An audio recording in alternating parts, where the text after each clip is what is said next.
Allora, grazie di essere venuti. Oggi abbiamo l'onore di essere ospitati dal Circolo Culturale Chesterton, di cui molti di voi fanno parte, con tra l'altro dei relatori di grande livello. E quindi io partirei con un'introduzione, un saluto da parte del Presidente del Circolo, nonché tecnico del gruppo, il nostro Alessio. Abbiamo l'attrezzatura, usiamole.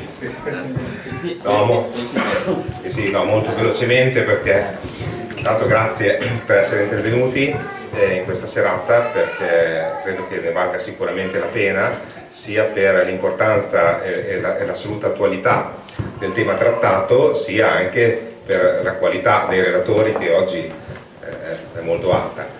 Quindi non voglio rubare altro spazio, grazie nuovamente e sono sicuro che sarà una serata molto istruttiva.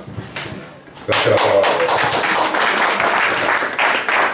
Io partirei con Gianfranco Amato, poi passiamo a Francesco che ci fa alcune riflessioni su temi direttamente collegati a quello della nomofobia e della dipendenza dalle nuove tecnologie, e poi alcune riflessioni le faccio io in chiusura sull'oggi, perché diciamo che il filo conduttore è la crisi educativa, possiamo dire, rispetto alle nuove generazioni, che è poi anche per alcuni aspetti di identità, no? di guerra all'identità e tentativo di cancellazione dell'identità che viene portata avanti oggi da diverse realtà a livello internazionale, nazionale, di sistema proprio, che porta poi, no, a una frammentazione della persona, e di conseguenza anche questo ha un impatto devastante su chi non ha una personalità piena, formata e anche adulta. E quindi il tema non è solo, come di solito facciamo, sull'oggi e su tutti noi, ma in particolare siamo sulle nuove generazioni, la riflessione di questa sera, e sull'impatto che anche questi nuovi strumenti, questa nuova realtà ha dal momento della formazione della persona. Quindi come è una differenza sostanziale di cui spesso parliamo, ma di cui non sempre ci rendiamo conto, è che mentre tutti noi siamo diciamo, cresciuti senza il telefono in mano tendenzialmente, e a un certo punto lo abbiamo ricevuto come strumento, oggi i bambini, i ragazzi eccetera, dalla più tenera età crescono col telefono in mano, e anche se non è il genitore a darglielo, poi lo ricevono dalle maestre, lo ricevono dalle insegnanti, poi lo ricevono dalle compagne o dai compagni di classe, dai genitori degli amici, dai compagni di sport. È un tema su cui è necessario fare degli approfondimenti, capire quali sono le strade da intraprendere, quali sono gli strumenti da usare, anche perché se non ce ne occupiamo sarà poi questa realtà a occuparsi di noi e della formazione delle nuove generazioni. Quindi è un tema che deve toccare tutti i soggetti che sono coinvolti sul piano educativo, quindi le famiglie, il primo, e anche di questo parleremo, il primo soggetto educante, che sono i genitori, che sono e devono tornare a essere il primo soggetto educativo con la prima e piena responsabilità educativa, il famoso primato educativo dei genitori, ma anche la scuola con gli insegnanti come il nostro professor Perboni, e anche poi le istituzioni. Quindi su ogni livello è necessario rinnovarsi e rinnovare anche quelle che sono le direzioni fino a questo momento. Quindi cominciamo questa sera a enucleare un po' dei problemi che ci sono e anche individuare delle strade. Quindi prima di tutto la parola al nostro Gianfranco Amato, che peraltro è stato per me, ma anche per Francesco, penso il primo diciamo, intellettuale con cui abbiamo impattato, abbiamo sentito parlare di problemi analoghi, cos'era, 2015-14, che poi ci ha portato a Roma con il Family Day, eccetera. Quindi Gianfranco, grazie ancora. I miei migliori allievi, 2 discepoli, abbiamo lasciato un frutto. Non so se si può lasciare acceso perché se spegniamo tutto Finiamo così. Prova a vedere. Bello. Meglio? Basta, provate. Però il video con vabbè, se non mi si vede non è importante che si senta. Voi sedetevi però, qua. Prendo appunti Proprio. tutte le volte che ti sento parlare. Qui fatelo perché soprattutto chi ha figli fino a 21 anni è bene che ascolti con molta attenzione.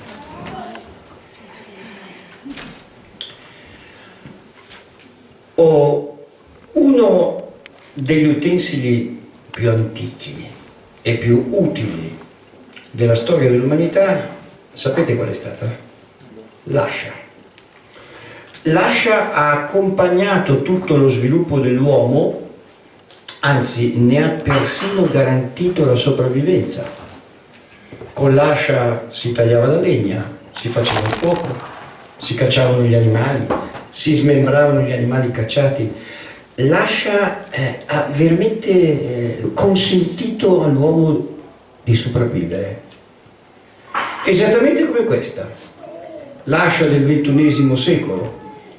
Vedete, questo aggeggio è utilissimo, anzi, in alcuni casi ti può anche salvare la vita, è capitato.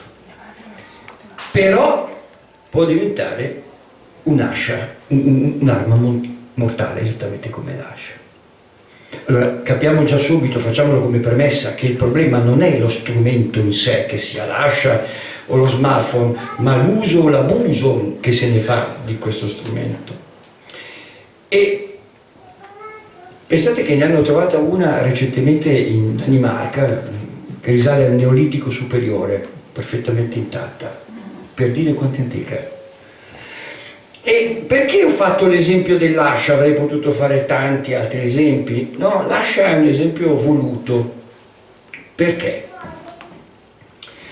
Perché uno dei più grandi scienziati del secolo scorso, forse il più grande, premio Nobel Albert Einstein, un giorno, siamo nel 1917, scrisse un suo amico, un certo dottor Zelger, uno che era entusiasta della scienza, del progresso, degli strumenti tecnologici. Disse sì, la scienza è importante, il progresso utile, gli strumenti tecnologici fondamentali, ma stai attento. Perché? Perché possono diventare un'ascia nelle mani di un pathologischen Verbrechers, di un criminale patologico. Quindi il problema non è l'uso, ma semmai l'abuso che si fa di questi strumenti tecnologici. E possiamo dire che c'è un abuso di smartphone? Sì, ahimè, e ha anche un nome, un neologismo, come vedremo, coniato nel 2008. Questo fenomeno di abuso degli smartphone si chiama nomofobia. Il termine è composto da due parole: fobia, che in greco tutti noi sappiamo vuol dire paura, ansia. Nomo, che non è greco, perché sennò nomos in greco significa legge, paura della legge. Nomo è l'abbreviazione di un'espressione anglosassone, no mobile phone. Quindi è l'ansia di non avere a disposizione uno smartphone o uno strumento che ti tenga collegato a internet. In questo termine, dicevo, è stato coniato nel 2008, quando il tizio che vedete qui, che si chiama Stuart Fox Mills, era il direttore del settore della telefonia mobile delle poste britanniche, si rese conto che gli inglesi cominciavano ad avere un qualche problemino con questi aggeggi. Allora incaricò una società che si chiama YouGov di studiare il fenomeno.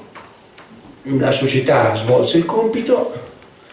Venne fuori che più della metà degli inglesi soffrivano di questa sindrome, per l'esattezza il 53%, e in quello studio per la prima volta venne coniato il termine nomofobia.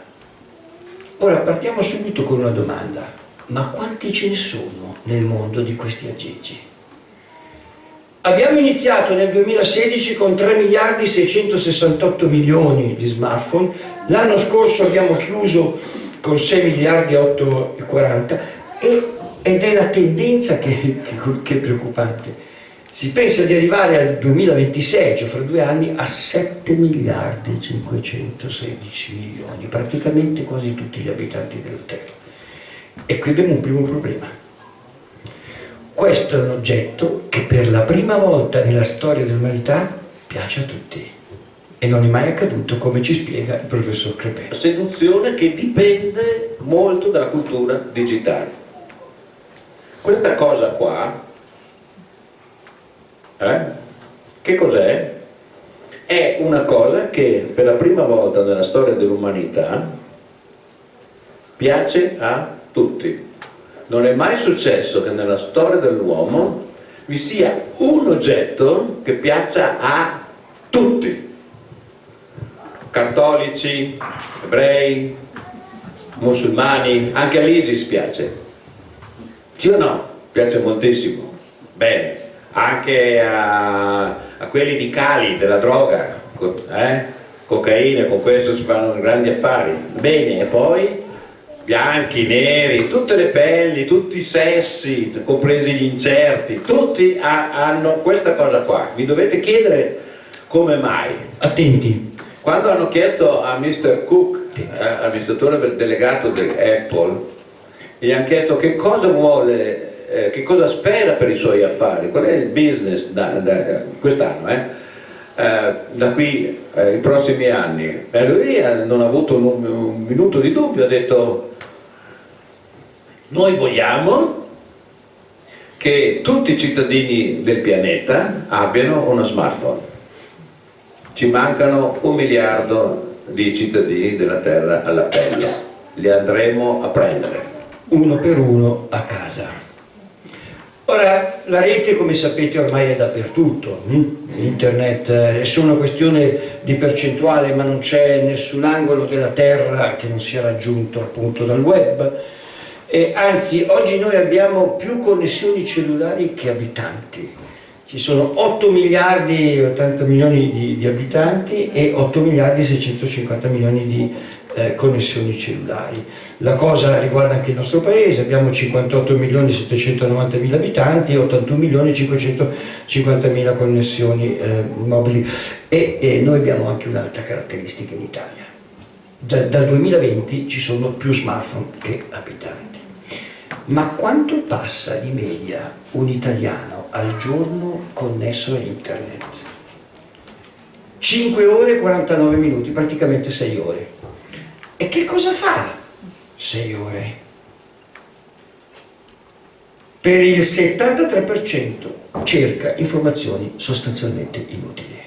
Per arrivare a un uso proficuo intelligente, lavoro, ricerca, business, studio, siamo al 35, 32, 26, 29%. Sono 42 milioni e 80 mila gli italiani che usano i social. E qui c'è stato un cambiamento importante, interessante, lo vedremo dopo. Perché fino all'anno scorso la faceva da padrone WhatsApp con l'89%. Quest'anno è cambiato tutto. Primeggia TikTok.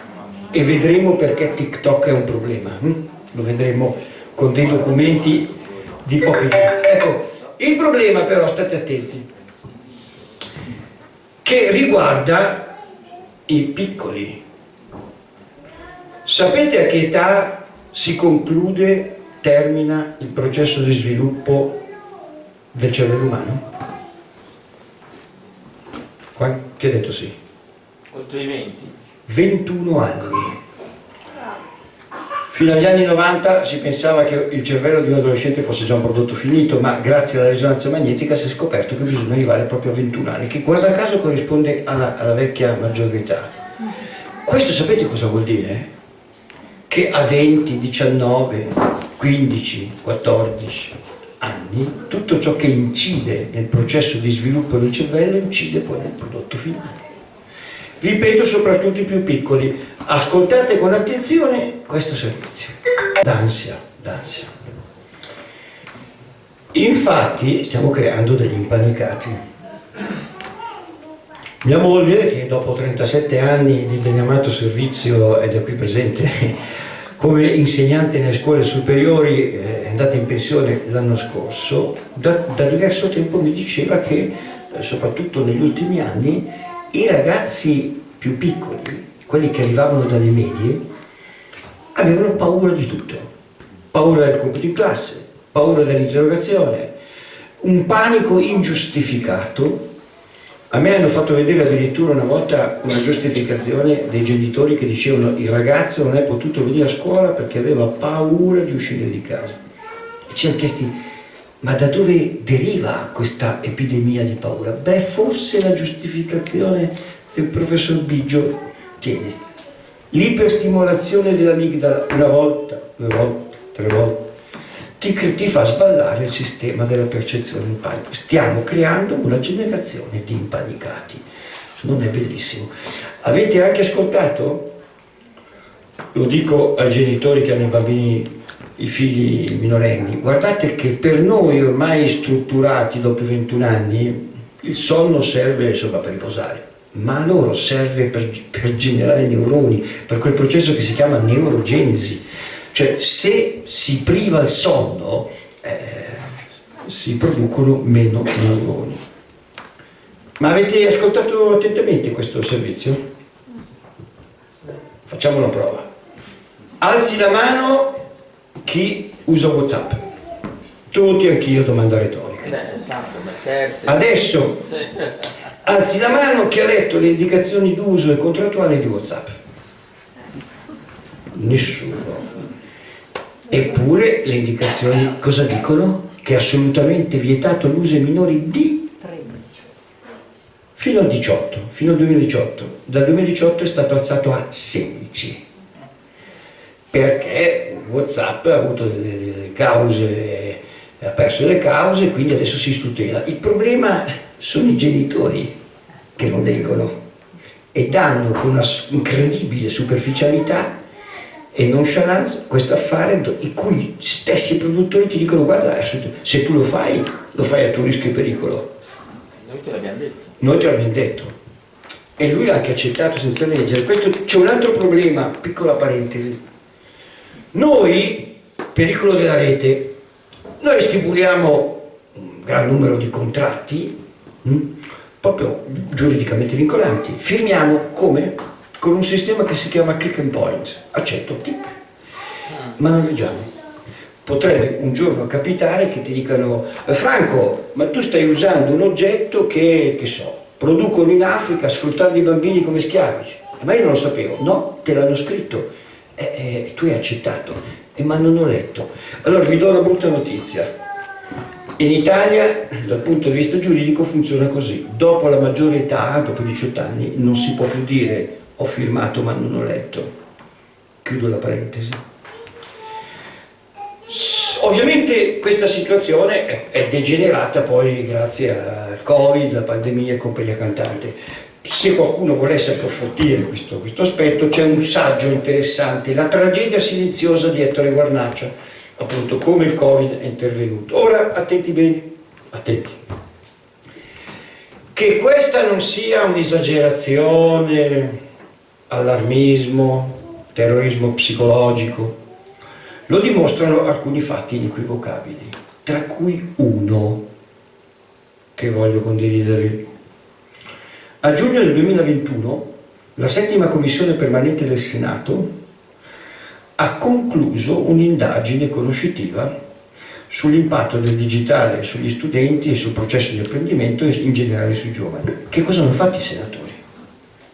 Hanno ascoltato psichiatri, psicologi, pedagogisti, grafologi, esponenti delle forze dell'ordine e poi alla fine hanno redatto un documento, eccolo qua, eccolo qui. Documento approvato dalla 7ª Commissione sull'impatto del digitale sugli studenti con particolare riferimento ai processi di apprendimento, 9 giugno del 21, che consiglio a tutti i genitori e magari se c'è qualche insegnante qui presente di leggere con attenzione. Perché? Perché è un documento appunto molto ben fatto, analizza e sintetizza tutti gli interventi, che peraltro potete trovare sul sito istituzionale del Senato. Se andate lì trovate proprio tutti gli interventi di ciascuno degli esperti che sono stati auditi e dicono per esempio alcune cose come queste, state attenti. Ci sono i danni fisici, miopia, obesità, ipertensione, disturbi muscoloscheletrici, diabete. E ci sono i danni psicologici, dipendenza, alienazione, depressione, irascibilità, aggressività, insonnia, insoddisfazione, diminuzione dell'empatia. Ma a preoccupare di più è la progressiva perdita di facoltà mentali essenziali, le facoltà che per millenni hanno rappresentato quella che sommariamente chiamiamo intelligenza. La capacità di concentrazione, la memoria, lo spirito critico, l'adattabilità, la capacità dialettica sono gli effetti che l'uso, che nella maggior parte dei casi non può che degenerare in abuso, di smartphone e videogiochi produce sui più giovani. Niente di diverso dalla cocaina, stesse identiche implicazioni chimiche, neurologiche, biologiche e psicologiche. E quanto sostengono, ciascuno dal proprio punto di vista scientifico, la maggior parte dei neurologi, degli psichiatri, degli psicologi, dei pedagogisti, dei grafologi, degli esponenti delle forze dell'ordine auditi. Un quadro oggettivamente allarmante, anche perché evidentemente destinato a peggiorare. Dicono praticamente che si sta atrofizzando il cervello, cioè, detto in termini tecnici, si riduce la neuroplasticità, ovvero lo sviluppo di aree cerebrali responsabili di singole funzioni. Analogo effetto si registra nei bambini cui è stata limitata la fisicità. Nei primi anni di vita, infatti, la conoscenza di sé e del mondo passa attraverso tutti e 5 i sensi. Sollecitare prevalentemente la vista sottoutilizzando gli altri 4 sensi impedisce lo sviluppo armonico e completo della conoscenza. È quel che accade nei bambini che trascorrono troppo tempo davanti allo schermo di un iPad o simili. Per questo insieme di ragioni non è esagerato dire che il digitale sta decerebrando le nuove generazioni, fenomeno destinato a connotare la classe dirigente di domani. Ma i senatori non si limitano a fare una fotografia della situazione, avanzano anche delle proposte. Rassegnarsi a quanto sta accadendo sarebbe colpevole. Fingere di non conoscere i danni che l'abuso di tecnologia digitale sta producendo sugli studenti e in generale sui più giovani sarebbe ipocrita. Come genitori, e ancor più come legislatori, avvertiamo il dovere di segnalare il problema sollecitando Parlamento e Governo a individuare possibili correttivi. Avanziamo alcune ipotesi. Scoraggiare l'uso di smartphone e videogiochi per i minori di 14 anni. Rendere cogente il divieto di iscrizione ai social per i minori di 13 anni. Prevedere l'obbligo dell'installazione di applicazioni per il controllo parentale e l'indizione all'accesso dei siti per adulti sui cellulari dei minori. Favorire la riconoscibilità di chi frequenta il web. Vietare l'accesso agli smartphone nelle classi. Educare gli studenti ai rischi connessi all'abuso di dispositivi digitali e alla navigazione sul web. Interpretare con equilibrio e spirito critico la tendenza epocale a sopravvalutare i benefici del digitale applicato all'insegnamento e, udite, incoraggiare nelle scuole la lettura su carta, la scrittura a mano e l'esercizio della memoria. Cosa che stanno già facendo in Nord Europa, soprattutto in Svezia, dove sapete sono già al riflusso, sono tornati già indietro. Io sono un attento osservatore della realtà, mi piace guardarmi in giro. Tempo fa ero all'aeroporto di Malpensa, stavo aspettando l'aereo che mi riportava in Sicilia e ho visto una scena, questa qua, e ho fatto una foto. Questa è una famiglia, questa è la mamma e queste sono 3 figlie. Che cosa mi ha colpito della foto? La bambina. Il papà, marito di questa signora, era mattina, stavo facendo colazione, portava i cornetti, mi chiede incuriosito perché avessi fatto la foto. Gli spiego il motivo e lui mi ha detto: si sa, le nostre 2 figlie adolescenti ormai sono completamente perse. La piccola invece a scuola ha preso. E questo sapete cosa dimostra? Che la scuola condiziona più delle sorelle in casa. E questa immagine ci dà forse qualche speranza. Certo che noi non impariamo dagli altri, cioè, dobbiamo anche noi arrivare a sbattere la testa contro il muro e poi tornare probabilmente indietro. Potremmo anticipare risparmiando tanti impicci, ma non siamo fatti così. Piccolo dettaglio, quel documento che avete visto della 7ª commissione permanente, che vi suggerisco ancora una volta di leggere, Sapete che è stato mandato a tutti i dirigenti scolastici di tutte le scuole di ogni ordine e grado con la circolare del ministro?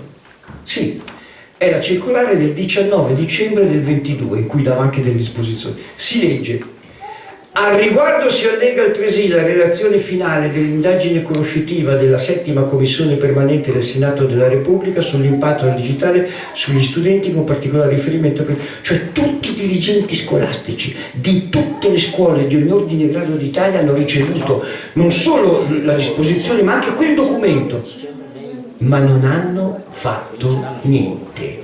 E questo è triste, perché solo per un pregiudizio politico-ideologico, per l'appartenenza del ministro dell'istruzione alla Lega, non hanno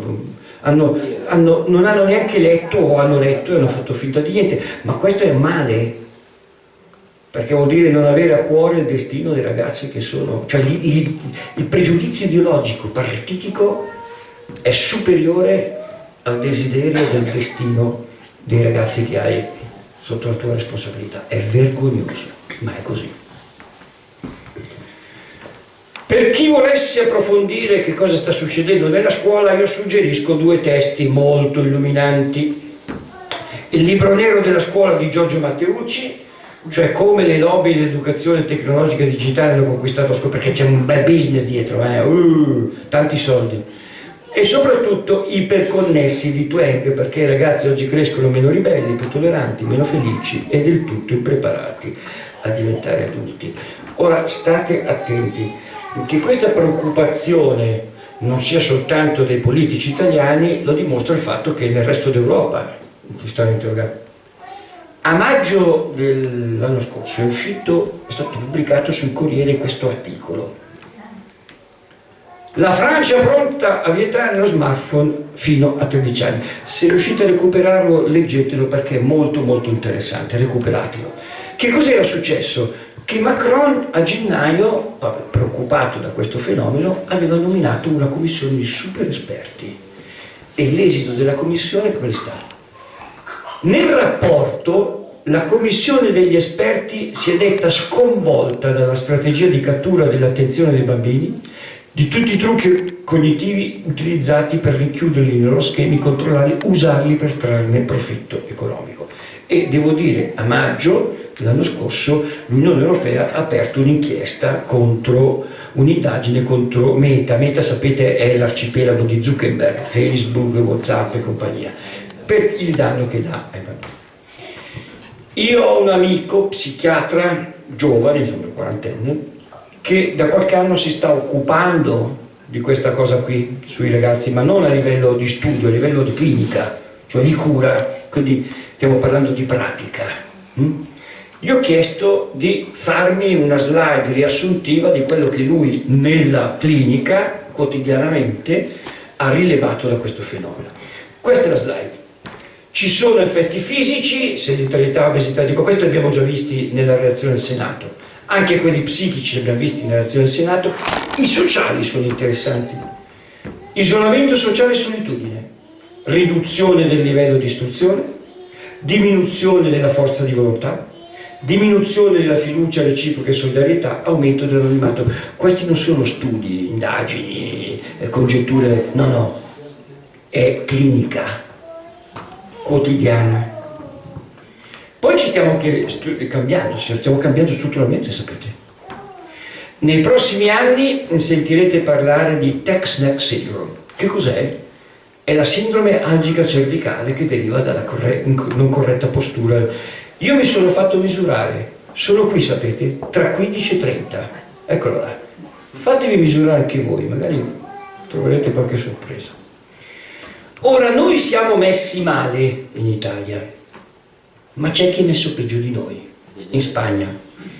E allora a noi interessa capire, perché abbiamo la sfera di cristallo e potremo vedere che cosa succederà. In Spagna ormai la situazione è fuori controllo sui minori. Già dal 2010 sono triturati, dicono. E guardate questo dato che risale al 2018, quindi pre-pandemia.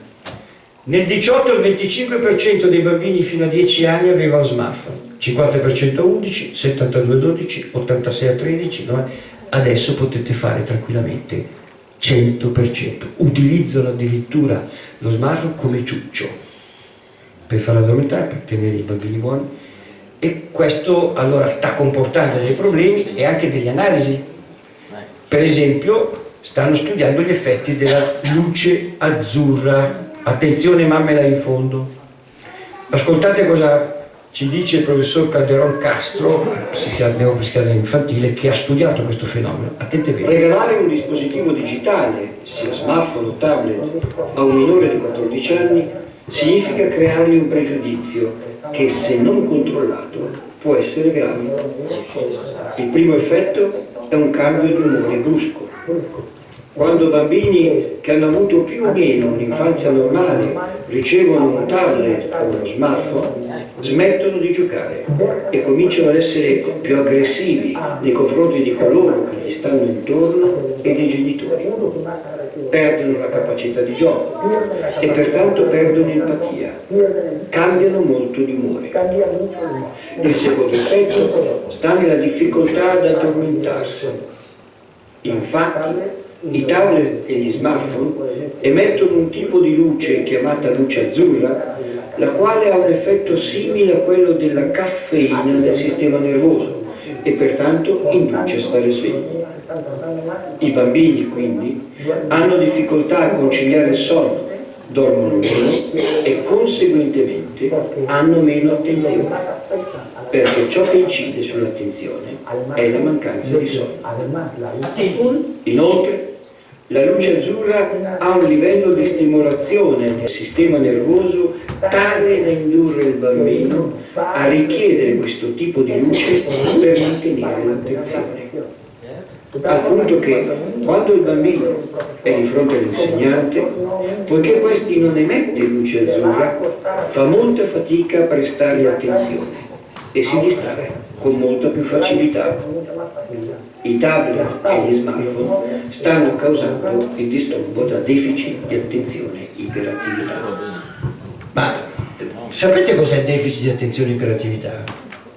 Il DSM, Manuale Diagnostico e Statistico dei Disturbi Mentali, lo classifica come una patologia psichiatrica. Si stanno creando degli psicopatici impanicati che non producono neuroni. Vi sembra normale? Siccome è ripetita Juvent, ripetiamolo, fino agli anni 90 si pensava che il cervello di un adolescente fosse già un prodotto strutturato. No, è stato soltanto, vedete, grazie alla risonanza magnetica, eccolo qui, che si è scoperto che per arrivare a tutto blu devi aspettare 21 anni. Questo che cosa significa?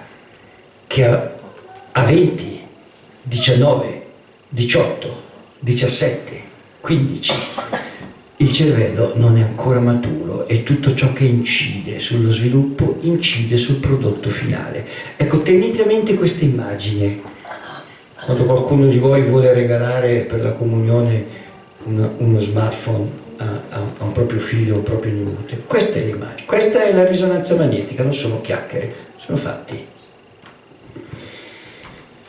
Poi c'è un altro aspetto, quello relazionale. I ragazzi non sanno più relazionarsi, non sanno più cosa dire, soprattutto non sanno più leggere il linguaggio non verbale, la faccia di schifo, di curiosità, non riescono, perché qui non hai uno sguardo.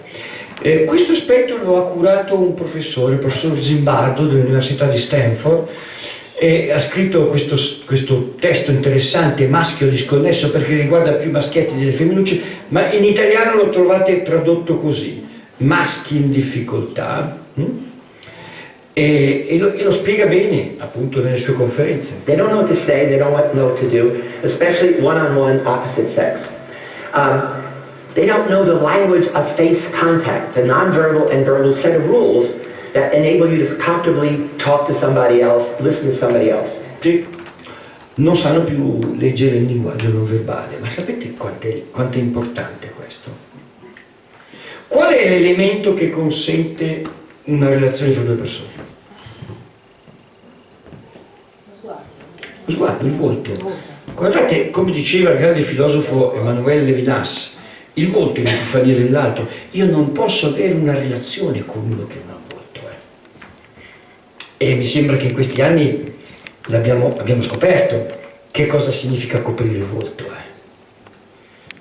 A me è venuto in mente Levinas, un giorno che camminavo nel corso principale della mia città, incrocio una persona, quando tutti eravamo costretti a guardarci così, incrocio una persona che mi saluta calorosamente, io non lo riconosco, gli chiedo cortesemente di identificarsi, abbassa la museruola, capisco chi è e rispondo, perché nella mia città, a Varese, la gente, guardate, circolava così, cioè così. Così la gente circolava. E come puoi riconoscere uno così? Scusa, abbi pazienza. Questo è Corso Vittorio Veneto. Come fai a... Ma non puoi avere una relazione. E abbiamo scoperto anche quanto erano saggi i nostri classici. Cicerone, oltre ad essere il giurista più grande della storia dell'umanità, è anche un uomo profondamente intelligente. Sapete cosa diceva? Quello che chiamano volto, che distingue l'uomo dall'animale, l'animale ha il muso, non ha il volto.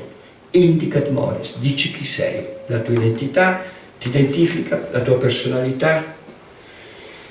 E per farvi capire come è fondamentale il volto, pensate a Dio. Dio onnipotente, onnipresente, onnisciente, che può tutto, vede tutto, sa tutto e dappertutto. Per farsi conoscere dall'uomo ha dovuto assumere un volto. Se non avesse assunto questo volto, sarebbe rimasta un'entità metafisica, astratta, non raggiungibile e non conoscibile. Ed è la ricerca del volto, è la prima cosa che fai quando vieni al mondo e l'ultima quando te ne vai. Il volto di chi cercano gli occhi di questo neonato? L'ostetrica, primario del reparto, il direttore della ASL, l'assessore della salute? La mamma. Ma state attenti che poi questa ricerca continua per tutta la vita. Poi il figlio cercherà il volto dei genitori, l'innamorato cercherà il volto dell'innamorata, il discepolo cercherà il volto del maestro, il moribondo sul letto di morte cercherà per l'ultima volta il volto dei suoi cari prima di chiudere gli occhi per sempre. È la prima cosa che fai quando vieni al mondo, è l'ultima quando te ne vai. Capite com'è importante? Ed è anche una questione di libertà. Sapete come gli antichi greci chiamavano gli schiavi? Aprosopoi, i senza volto. A vuol dire senza, prosopos vuol dire... E perché li chiamavano i senza volto? Perché non avevano identità, non avevano dignità, non avevano libertà. Erano cose nelle mani dei padroni. E noi abbiamo rischiato di essere gli aprosopoi del XXI secolo. Parentesi. Anche i lebbrosi venivano allontanati dalla comunità, non tanto sì per un problema di contagio, ma perché tu non puoi avere una relazione con uno che non ha volto. Uno che non ha una faccia, non ci puoi avere una relazione. Ora abbiamo parlato di bambini, preadolescenti, adolescenti, giovani, eccetera, però questo problema, come sapete, riguarda anche i grandicelli. Alzi la mano chi sa, per esempio, che ormai da anni all'ospedale Policlinico Gemelli di Roma è stato aperto un reparto di dipendenti. Nessuno. Sì, adulti. però ascoltate il telegiornale. Internet può diventare una droga, per questo al Policlinico Gemelli a Roma è stato aperto un reparto per computer dipendenti. Sentiamo Marco Vittorini. Ma io quando ho sentito questa notizia, tanti anni fa, perché è vecchia, ho detto ma chi è questa gente che finisce ricoverata? Mi sono incuriosito, sono andato a guardare, mi aspettavo chissà che fuori di testa e sono rimasto basito. Erano professionisti, imprenditori, insegnanti, gente normalissima, tutta finita dentro questa trappola mortale, iniziando magari innocentemente con quei giochi stupidi che si fanno. Ascoltate la testimonianza di quest'uomo professionista che proprio con un gioco è finito ricoverato e poi ha dovuto fare un processo di disintossicazione. Ascoltatelo. Tutto è iniziato in un momento difficile della mia vita, in cui ho iniziato ad avventurarmi in questo gioco che si basa sulla strategia, su delle guerre, quindi costruire un proprio esercito, un proprio villaggio, e se all'inizio è molto lento e poco impegnativo, più passa il tempo e più l'impegno che devi portare al proprio villaggio aumenta. Passavo ore, mi svegliavo la notte perché avevo il mio esercito in guardia nel mio villaggio che poteva essere attaccato in qualsiasi momento, e quindi questa cosa oltre a portarmi molta ansia mi portava via molto tempo e poche attenzioni a mia moglie, che nel frattempo portava avanti la gravidanza. Un aneddoto che mi ricordo è proprio il momento in cui lei era in sala parto e io mi ero anche attrezzato col telefonino, perché ormai internet per me in quel momento è diventato tutta la mia vita, la mia realtà. Quando mio figlio si svegliava la notte, quando aveva pochi mesi, io mi svegliavo volentieri con lui, perché mentre lo cambiavo o mentre lo portavo a mia moglie per allattarlo, con l'altra mano giocavo col mouse e buttavo l'occhio allo schermo. Mi svegliavo la mattina presto per riconnettermi. Nel viaggio al lavoro il telefonino era la prima cosa che usavo per controllare l'esercito, e quindi ci sono degli automatismi che sviluppi da solo e non controlli più. Speri che tua moglie vada a dormire presto, perché così tu hai più tempo per stare lì davanti al computer. Speri che nessuno ti chiami in quel momento, speri che vada tutto bene, mandi malattia al lavoro. Mi è capitato anche di fare questo. La cosa incredibile di questo gioco poi era che io ero online con centinaia di persone, e nel gioco almeno una cinquantina erano miei stretti amici, cioè erano persone con cui condividevano con me qualsiasi opinione personale, ma io in realtà non ho mai visto nessuno di loro. Invece adesso sto bene, grazie a loro, grazie ai loro consigli, grazie alle persone che ho incontrato qui, che avevano i miei stessi problemi, alcuni li hanno ancora, li stanno affrontando, però il confrontarsi con queste persone aiuta, perché purtroppo noi eravamo malati, io ero malato. Malati. Poi come se non bastasse, c'è un altro effetto, l'inquinamento delle onde elettromagnetiche.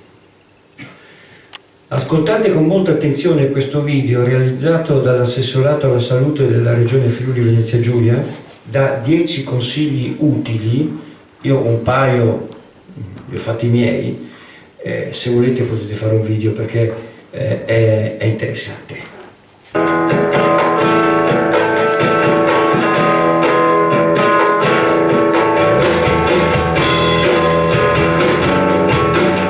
I bambini non dovrebbero utilizzare cellulari, smartphone, tablet e cordless.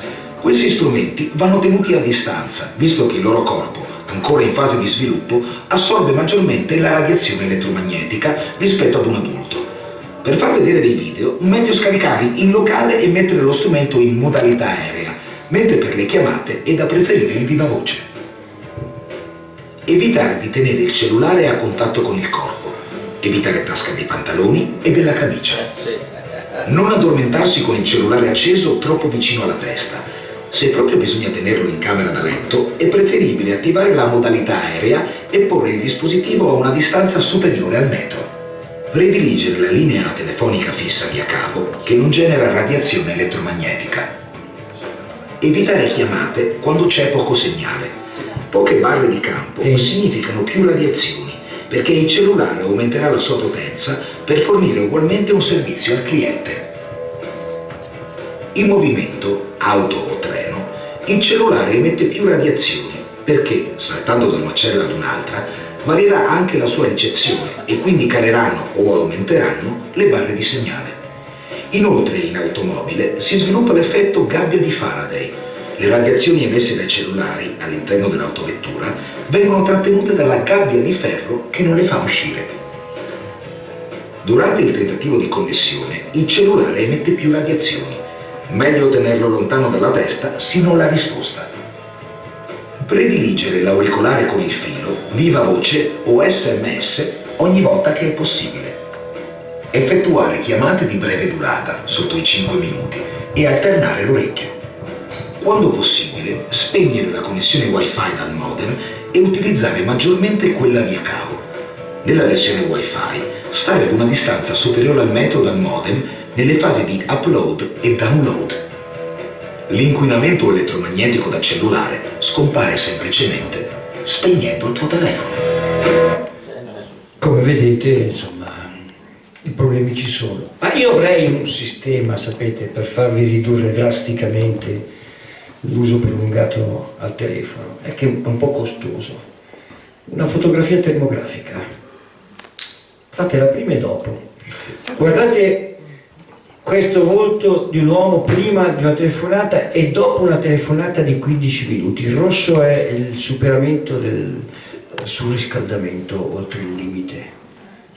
Vi state arrostendo il cervello. Non più di 5 minuti cambiando da un occhio all'altro. Ora io dico però, ma santo cielo, se questa cosa è pericolosa e crea danni psicologicamente, socialmente e persino fisicamente, ma perché diavolo i genitori la danno con assoluta nonchalance così? Adesso mi dicono che addirittura è il regalo della prima comunione.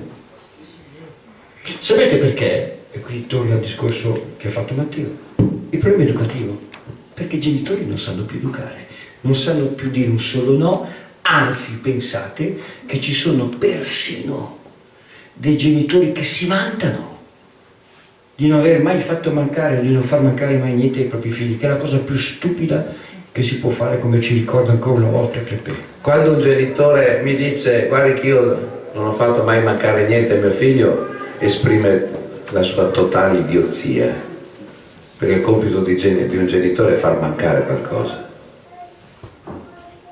perché se non ti manca niente, che ti serve la curiosità, che ti serve l'ingegno, che ti serve il talento, che ti serve tutto quello che abbiamo in questa scatola magica, non ti serve niente, no?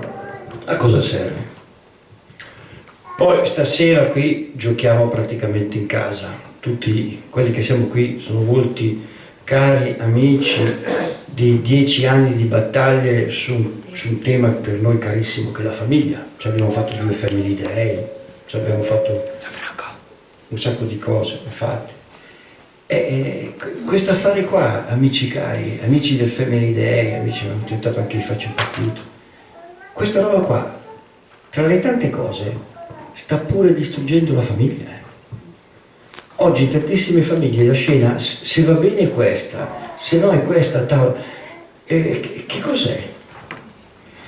Ora, proprio sulla distruzione di questa che è la cellula della società, la regione siciliana ha deciso di creare, questo è un modello semmai che si può esportare, a giugno dell'anno scorso, un comitato tecnico-scientifico a supporto dell'Osservatorio Permanente delle Famiglie.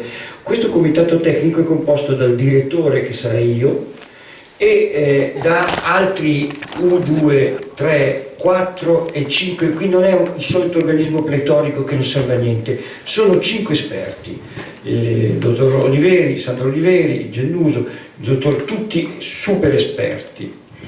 E questo comitato tecnico scientifico sta dando delle soluzioni pratiche anche per quanto riguarda questo problema della nomofobia. L'abbiamo sollevato, l'anno scorso a settembre c'è stato addirittura l'assessore regionale alla famiglia ha sponsorizzato un primo convegno. La paura di rimanere sconnessi lontani dal proprio smartphone, conosciuta come nomofobia o no mobile phone fobia, è stata al centro di un incontro che si è svolto nella sede dell'assessorato regionale della famiglia e delle politiche sociali. L'assessore Nuccia Albano infatti ha voluto confrontarsi sul tema con Gianfranco Amato, direttore del Comitato Tecnico Scientifico dell'Osservatorio Permanente sulle Famiglie della Regione Siciliana. La nomofobia oggi non è riconosciuta ufficialmente come un disturbo da nessun manuale diagnostico, eppure è presente in gran parte della popolazione, e la cosa più grave è che esserne coinvolti sono i giovanissimi con sintomi che sono molto simili a quelli relativi ad altre fobie specifiche, ai disturbi d'ansia e ai sintomi tipici delle dipendenze comportamentali, dice Albano. È compito nostro analizzare il problema e coinvolgere le famiglie, spiegando i rischi ai quali si può andare contro e insegnando soprattutto ai più piccoli e ai ragazzi ad essere responsabili nell'utilizzo dello smartphone e degli strumenti tecnologici.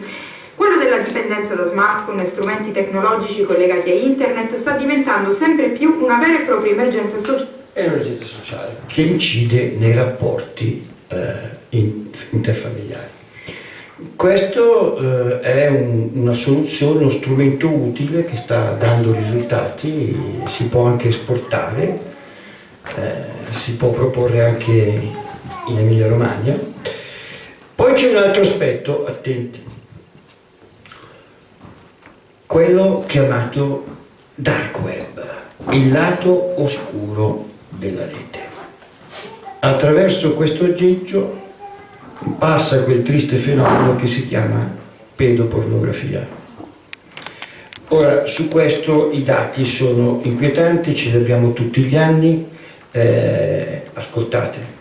Dalla polizia postale ai gruppi istituzionali fino alle associazioni ONG che si occupano del fenomeno, tutti concordano che allarme pedopornografia, in particolare quello online, conseguenza diretta della pandemia che ha fatto crescere a dismisura il tempo di connessione alla rete di ragazzi e bambini, spesso senza il controllo da parte dei genitori. Nel primo trimestre del 2022, secondo i dati della polizia postale, è cresciuto del 50% il numero degli arrestati per la pedopornografia rispetto al 2021. Così come sono quasi triplicati i casi di pedofilia e abuso sessuale online gestiti da Telefono Azzurro. Nel 2021 i casi di pedopornografia trattati dalla polizia postale sono aumentati del 47%. Sono stati 5.316 contro i 3.243 del 2020. Ed è cresciuto anche il numero di minorenni, 531 l'anno scorso, approcciati sul web da adulti abusanti, come risulta dai dati del dossier L'abuso sessuale online in danno dei minori di Save the Children e della polizia postale. Nel dossier redatto dal Centro Nazionale per il Contrasto alla Pedopornografia Online si evidenzia che sempre di più risultano coinvolti in casi di adescamento anche bambini più piccoli.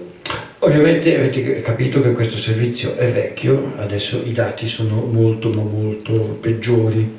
Siccome ogni anno però la polizia postale li dà, magari è utile dare un'occhiata. Abbiamo anche la fascia più a rischio. Mentre i piccolissimi, grazie a Dio, da 0 a 9 anni rappresentano solo il 9%, anche quelli più grandicelli da 14 a 16 anni rappresentano il 32%, il 60% praticamente è data dalla fascia 10-13 anni, che è quella più a rischio. E anche qui, io come presidente dei Giuristi per la Vita, sapete questa organizzazione di avvocati, magistrati, docenti universitari, che da 12 anni ormai combattiamo anche legalmente, assistiamo alcune famiglie in questi problemi anche legali, siamo venuti a conoscenza di questo fenomeno quando sono venuti da noi dei genitori preoccupati del fatto che i propri figli di quella fascia lì, 10-13 anni, avevano una quantità di denaro contante sproporzionata, impressionante, ingiustificata.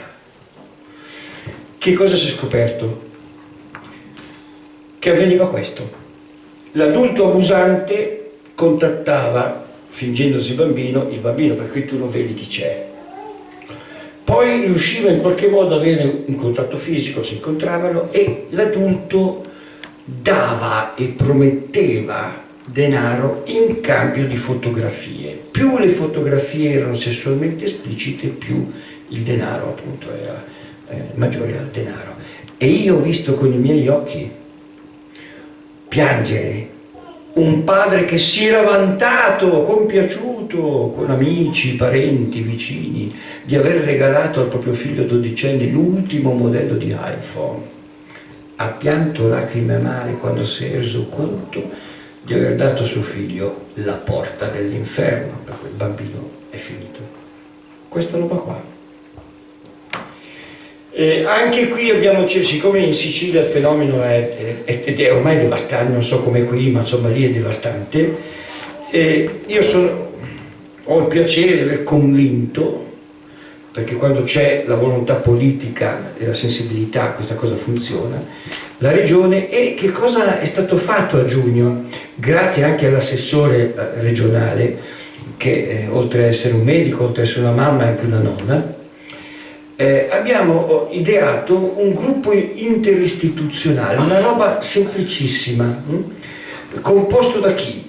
Dall'assessore, il presidente dell'osservatorio, dal garante dell'infanzia, il garante regionale, dal direttore scolastico regionale, dal direttore del CTS che sono io, dal dirigente della polizia postale Sicilia orientale e occidentale, dal presidente del Corecom e da 4 associazioni che si occupano di questa cosa qui. Questo organismo, che ha i massimi vertici apicali di coloro che hanno la situazione sotto controllo, garante dell'infanzia, scuola, è un meccanismo che sta funzionando ed è un modello che può essere esportato anche in Emilia Romagna. Quindi quando andate a votare, votate qualcuno che ha anche queste idee, perché sono modelli esportabili e funzionano. Anzi, veramente, sapete che questo modello che abbiamo ideato si può esportare a tutti i livelli, anche comunali? Se a San Giovanni voi prendete il sindaco, il maresciallo dei carabinieri, il dirigente scolastico e il parroco, voi avete esattamente tutta la situazione sotto controllo e potete creare un gruppo interistituzionale, si può fare. Quella roba fatta di 4, ma 4 che hanno il polso della situazione, carabinieri, scuola, parrocchia, funziona, e sindaco, funziona. Ora io dico, benedetti santi genitori, ma almeno ascoltate la voce di quelli che questa roba l'hanno inventata, dei signori della Silicon Valley, quelli come si chiamano, i mogul tech. Di chi sto parlando? Bill Gates, Steve Jobs, Ivan Williams, che è uno degli elementi informatiche più brillanti d'America, Sandra Pichai di Google, e Chris Anderson di robotica 3D. Questi qui, attenti bene, non solo non fanno vedere un cellulare ai propri figli a 1 chilometro di distanza fino a 14 anni, ma a 14 anni lo danno poi con delle regole rigidissime, mai gli antipasti prima della notte, e soprattutto, attenti bene, TikTok, Instagram e altri social dopo i 18, alla maggiore età. Poi vi spiegherò il perché. Ma attenti bene, non è che sono ipocriti, che loro sanno ai loro figli, altri no, lo dicono in tutte le salse, anche per tutelarsi legalmente. Tu non potrai mai dire a uno di questi: hai rovinato mio figlio, lo dicono. Se qualche genitore in sala conosce la lingua di Shakespeare, la sala inglese, io suggerisco caldamente, per esempio, di leggere questa interessantissima intervista rilasciata da Bill Gates al quotidiano Mirror in Inghilterra, dove lui del 27 giugno del 18 spiega esattamente perché non si deve neanche far vedere fino a 14 anni, perché a quali condizioni darlo a 14 anni e perché alcuni social no. Meglio di questo, in realtà, c'è un'altra intervista rilasciata da Steve Jobs al New York Times il 10 settembre del 14. Il titolo è Steve Jobs, il genitore meno tecnologico del mondo. Pensate che il figlio poteva avere anche più. Meglio di questa ancora, sempre al New York Times, è l'intervista di Williams. Fatelo, ma i genitori purtroppo non leggono. E perché alcuni social come TikTok e Instagram non li danno? Semplice, perché loro spiegano che questi social sono stati ideati, pensati, programmati e realizzati con la logica della ludopatia. Tecnicamente si chiama ricompensa variabile indipendente. Tu diventi un ludopatico. Avete presente le macchinette? C'è un bellissimo studio sul Guardian, appunto, che spiega come questi social hanno copiato il sistema del gambling, ma anche in italiano su Eurispe, social media come slot machine, oppure questo qua. Ecco perché i famosi esperti nominati da Macron hanno alla fine stabilito, dopo essere sconvolti, in 18 anni l'età minima raccomandata per accedere a Instagram e TikTok. In realtà c'è una novità di pochi giorni fa. Qual è? su Forbes è apparso un articolo che dice: l'accusa dall'America, TikTok sa di creare dipendenza in meno di un'ora e non fa niente per evitarlo. In realtà abbiamo l'ora esatta.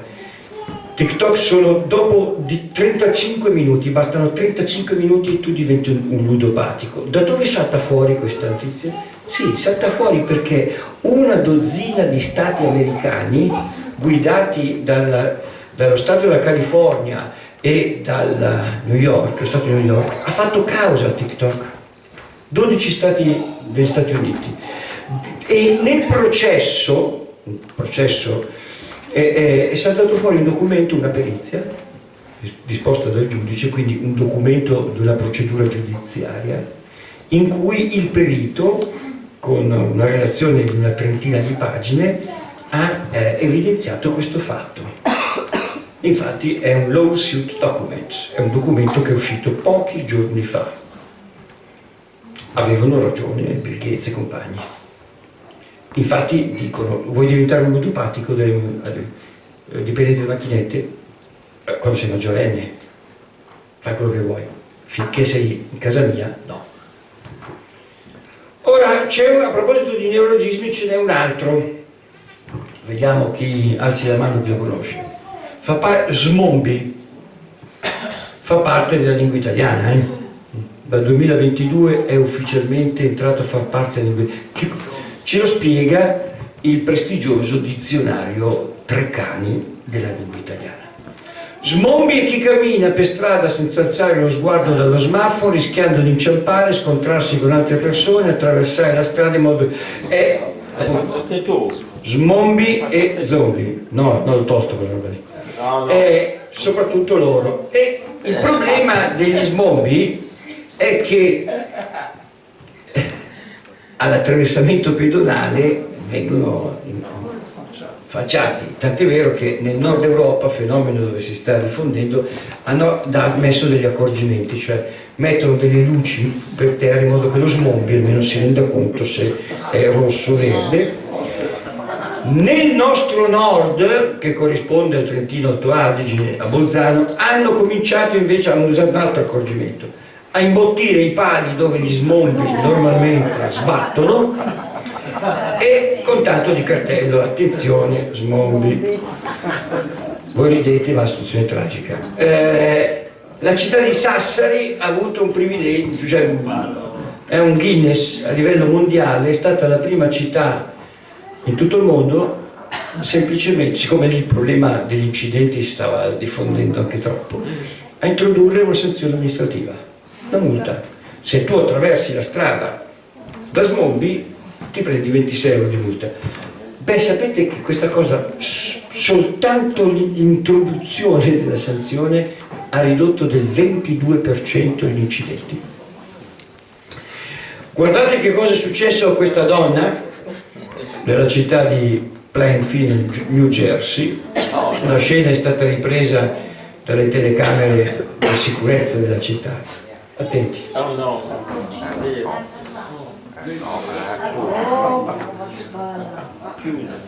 Più che altro un operaio, poverino. Almeno l'ha salvata. Era dentro perché si era fuori. Lui era dentro, meno male. Noi ridiamo, ma in questa fossa ci potremmo finire anche noi.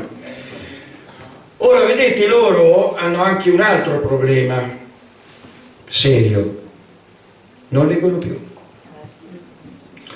Però state attenti, perché la lettura è fondamentale per due ragioni.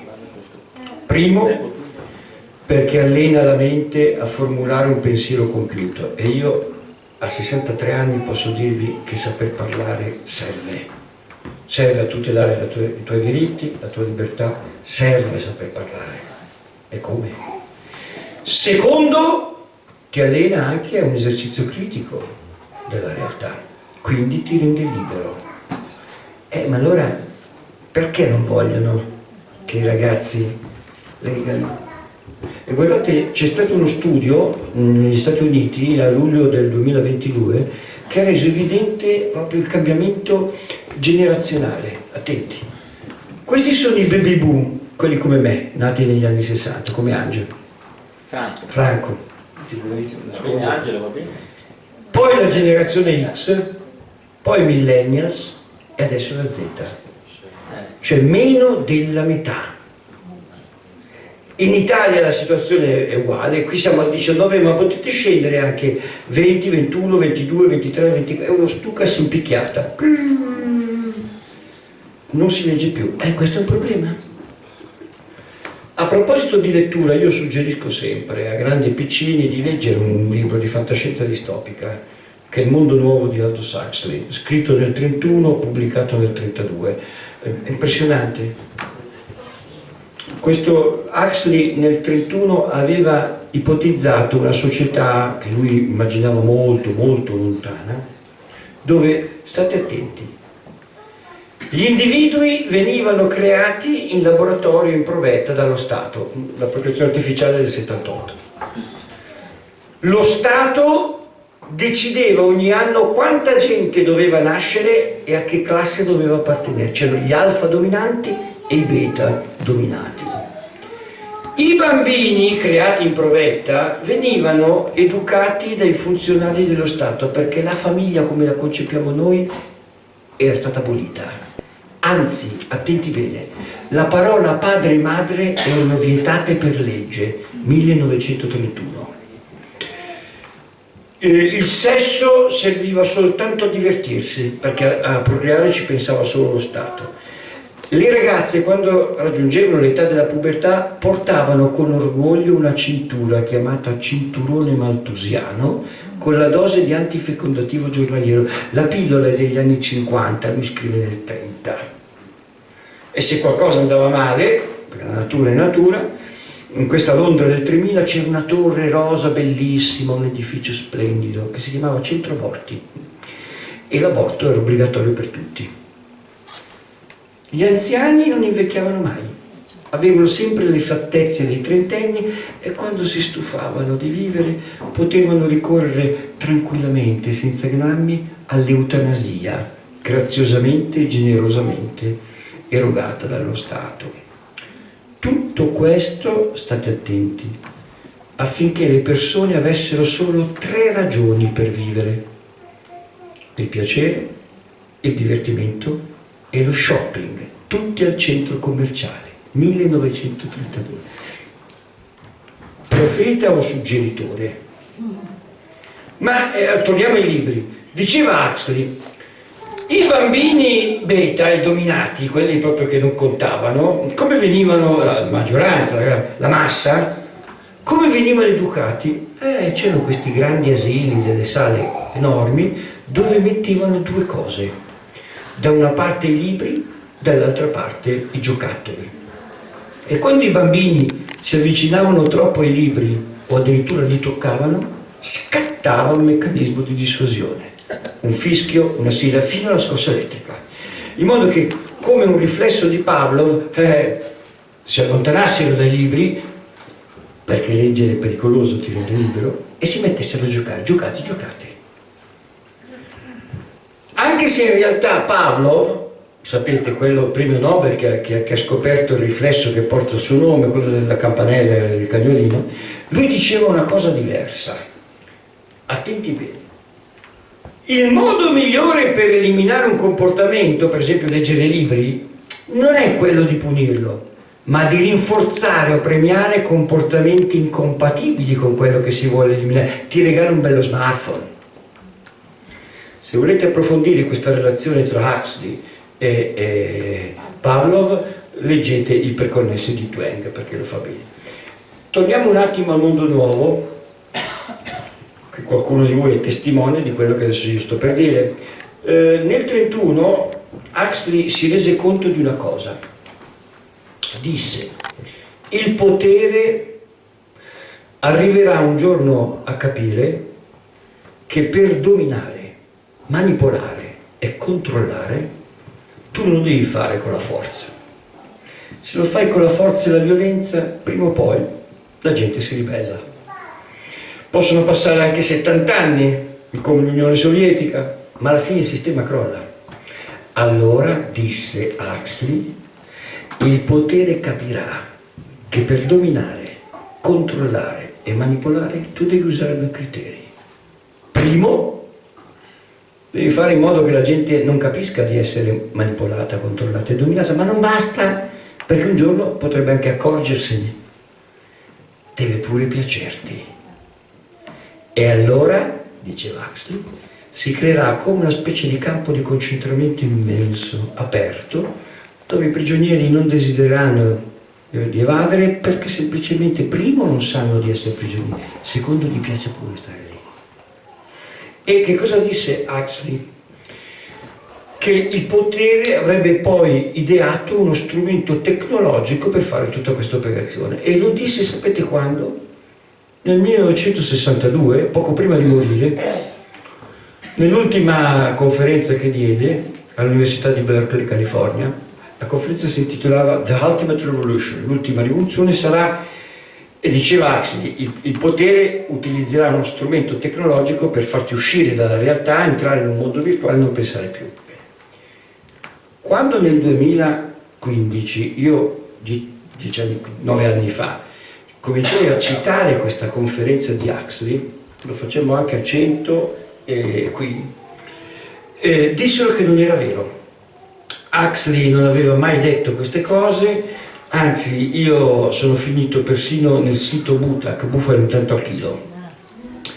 E vi dico questa cosa perché sapete che l'Unione Europea ha in mente di varare una legge per censurare le cosiddette fake news. Ma siccome io sono deformato professionalmente, che cosa ho fatto? Ho chiesto all'Università di Berkeley di mandarmi il testo certificato della conferenza, e ovviamente non solo c'era il testo, ma siccome il Padre Eterno mi vuole bene, e non è un mistero ma è così, c'era persino la voce registrata con originale, l'audio di Huxley che adesso ascolterete. Ma allora si pone la domanda: chi stabilisce che cos'è verità o fake news? Anzi, quando ascolterete la voce di Huxley, riflettete che se io non avessi avuto il testo e non avessi avuto l'audio originale, sarei stato spacciato per un bufalaro, uno che sparge fake news. Today, we are faced, I think, with the approach of what may be called the ultimate revolution, the final revolution, where a man can act directly on the mind-body of his fellows. It seems to me that the nature of the ultimate revolution with which we are now faced is precisely this, that we are in process of developing a whole series of techniques which will enable the controlling oligarchy, that have always existed and presumably always will exist, to get people actually to love their search. Devi amare, deve piacerti. Ora vedete, ci sono delle cose che capitano sotto i nostri occhi di cui noi non ci rendiamo conto fino a quando non fissiamo l'immagine. È capitato a me, tempo fa, alla stazione di Porta Garibaldi a Milano, aspettavo il treno che mi portava a casa, mi guardo intorno e vedo quelli che aspettavano il treno con me. 1, 2, 3, 4, 5, 6, 7, 8. Poi sono salito sul treno e la scena è stata questa. 1 ora e mezza di silenzio di tomba. Io ero accanto a questo ragazzo qui, lo vedete? Per fare la fotografia mi sono alzato in piedi, ho fatto la fotografia e nessuno si è accorto, perché non hanno mai alzato la testa dallo schermo per 1 ora e mezzo di viaggio. Ma è normale o ha ragione Huxley?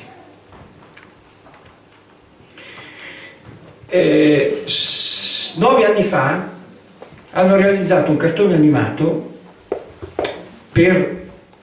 satirico, ovviamente, la situazione non era questa ovviamente 9 anni fa, per denunciare il rischio di questo fenomeno in maniera un po' esagerata, un po' sarcastica, un po' satirica, no? ma guardate il pezzo di questo cartone animato.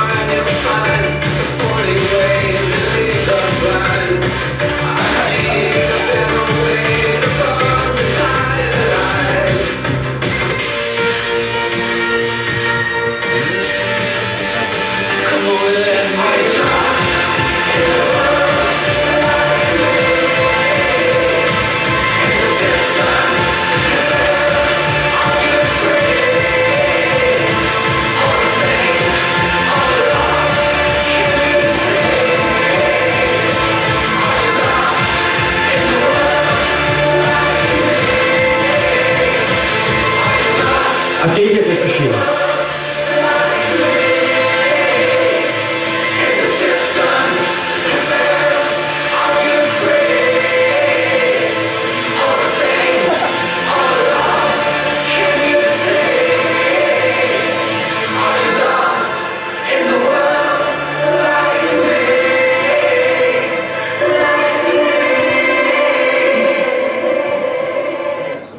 Questa scena era un'esagerazione satirica di quello.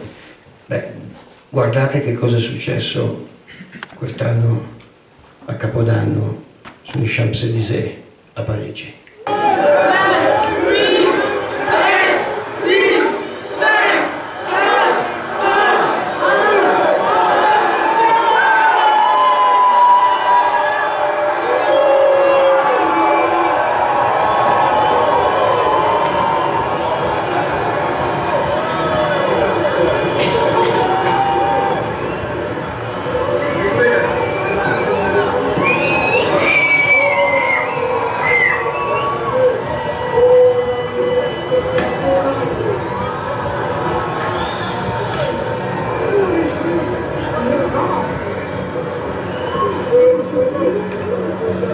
Non è più esagerazione satirica, è realtà, è già realtà, ma per i genitori va tutto bene. Ora, 6 ore sono tante. Quante cose si possono fare in 6 ore? Non so, a parte leggere un libro, fare un gioco intelligente che faccia ma senza fare cose intellettuali. Suonare la chitarra, ascoltare della buona musica, fare un tuffo in piscina, fare ginnastica, fare una passeggiata romantica, cucinare, guardare un film in compagnia, divertirsi, ballare, stare con gli amici, fare giardinaggio, pregare, andare in bicicletta. Quante cose si possono fare in 6 ore? Piuttosto che restare incollati davanti allo schermo. Allora, che si può fare? Non lo so. Purtroppo non esiste una ricetta, una formula e una soluzione. Ognuno deve fare appello alla propria intelligenza e alla propria responsabilità. Beh, certo, i genitori magari potrebbero cominciare, che so, a fare quello che fanno Bill Gates, o dicono di fare quelli lì, non darlo fino ai 14 anni, usare le stesse regole, prendere coscienza, non lo so. Questo dipende dalla capacità educativa, come diceva Matteo, ma una cosa certo possiamo prendere a lezione da Paolo: dobbiamo dare qualcosa di alternativo che gratifichi. Vi ricordate cosa diceva? Il modo migliore per eliminare un comportamento, in questo caso per esempio utilizzare male lo smartphone, essere omofobi, non è quello di punirlo, toglierlo, ma di rinforzare o premiare comportamenti incompatibili con quello che si vuole eliminare. E qui, anche perché state attenti, i ragazzi non è vero che sono completamente bruciati, si possono disintossicare. A me è capitato, io conosco un gruppo di giovani sacerdoti, ma bravissimi, guardate, veramente in gamba, che tutti gli anni portano un gruppo di ragazzi in montagna a Predazzo a fare una vacanza. L'anno scorso mi hanno invitato, era settembre, sono andato anch'io con questi ragazzi, ero lì. E come funzionava? Quando arrivavano i ragazzi, i telefonini venivano ritirati e venivano dati poi alle 8 di sera per chiamare i genitori. E il primo giorno è stata una cosa impressionante. Avete presente gli eroinomani in astinenza? Questi ragazzi hanno passato tutta la giornata solo a guardare ogni mezz'ora il tempo che passava, non si rendevano conto neanche dove erano. Arrivati le 8 si sono fiondati su quei cellulari, ovviamente non si sono limitati a chiamare i genitori, e abbiamo dovuto inseguirli per l'albergo per strapparli di mano come i drogati. È stata una roba, io ho detto mamma mia, non immaginavo mai una roba così. Il secondo giorno, cioè, pochettino, il terzo giorno hanno cominciato a guardarsi, ci sono le montagne, no? Hanno cominciato a capire dove erano. Il quarto giorno un ragazzino guarda che c'è una ragazzina. Hanno cominciato a presentarsi, insomma muore la favola. Poi hanno talmente vissuto in maniera piena quelle giornate che 3 giorni prima sono tornati stanchi morti, non hanno neanche più ritirato il cellulare. Sono stati i genitori a chiamare preoccupati perché che è successo? Chiaro, tu ti disintossichi, vivi la realtà, ma poi quando torni che cosa trovi a casa, che cosa trovi a scuola, che cosa trovi con gli amici. E allora il problema è nelle famiglie. Beh, vi posso dire che ci sono delle famiglie che hanno cominciato a sperimentare delle soluzioni che sembrano banali, ma per esempio, anziché stare tutti a guardare lì, fare dei giochi da tavola. Sì, la capite? Sembra una cosa banale. La vedete la differenza fra questa famiglia e questa qua? Si capisce? Altre famiglie hanno invece individuato un altro percorso, cioè hanno deciso il venerdì, sabato e domenica di lasciare tutti i cellulari a casa e andare in montagna. Ce la fate voi a lasciare il cellulare a casa per 3 giorni? No. E allora il problema non sono i ragazzi, siete voi. Ora, e chiudiamo, c'è anche un metodo antichissimo, risale al 500 d.C., ideato da un genio dell'umanità, anzi colui che ha creato la civiltà occidentale, l'Europa. Di chi sto parlando? Di Benedetto. No, questo... Benedetto. Sto parlando di Benedetto. Parlo di Benedetto. Vota e metti una X. Allora, Benedetto da Norcia, che a parte il fatto che era un santo, ma era anche un profondo conoscitore dell'uomo, più che lo psichiatra e lo psicologo. La sua regola di San Benedetto, faremo una conferenza, dobbiamo fare una conferenza su questa, qui noi dobbiamo tutto, compreso l'orario dei pasti, il pranzo, colazione e cena, ma questa è un'altra conferenza. Ecco, lui aveva capito che ci sono delle attività che se tu non domini e controlli ti creano dipendenza. Allora che cosa dice nel 500 d.C. nella sua regola? Quando tu devi fare queste cose, attento, usa 2 criteri. Primo, farle certis temporibus, vuol dire in determinati momenti sì e in determinati momenti no. Per esempio attualizzandolo, non quando mangi, non quando sei a letto, non quando sei in bagno, non quando sei sotto la doccia.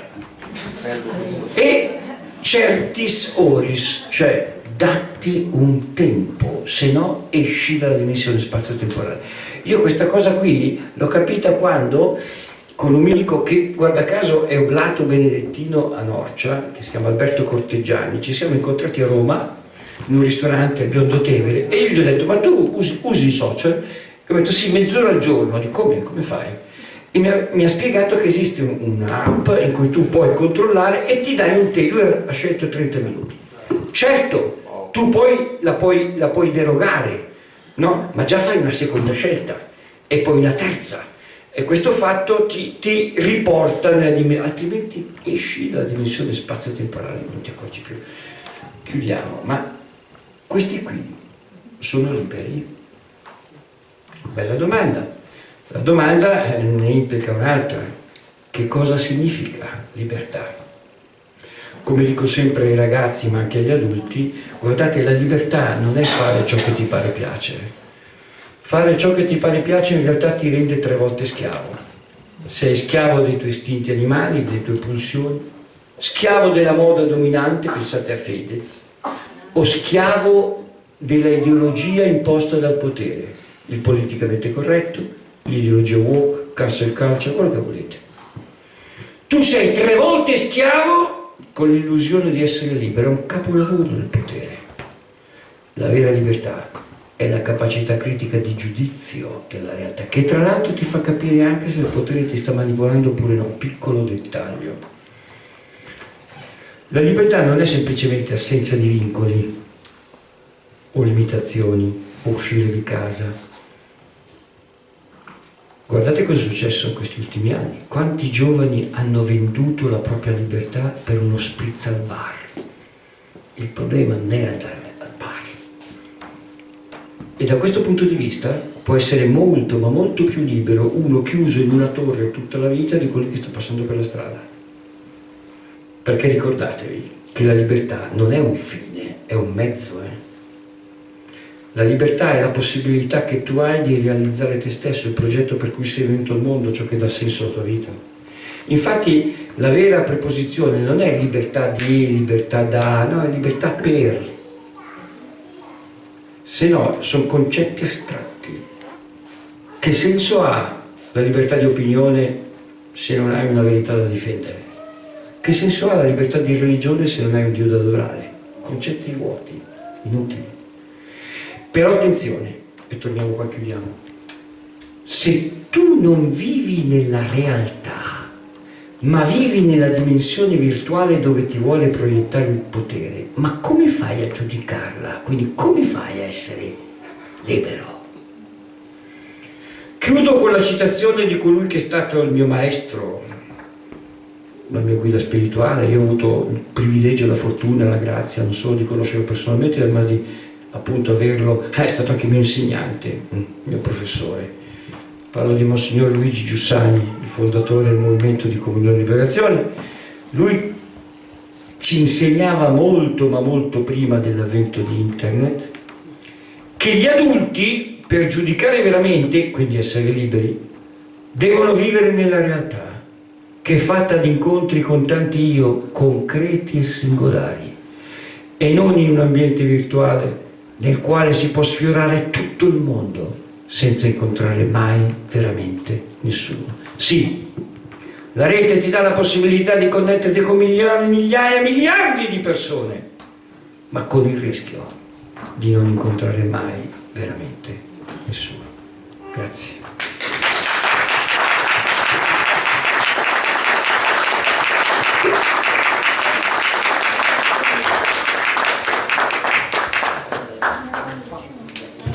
Luce.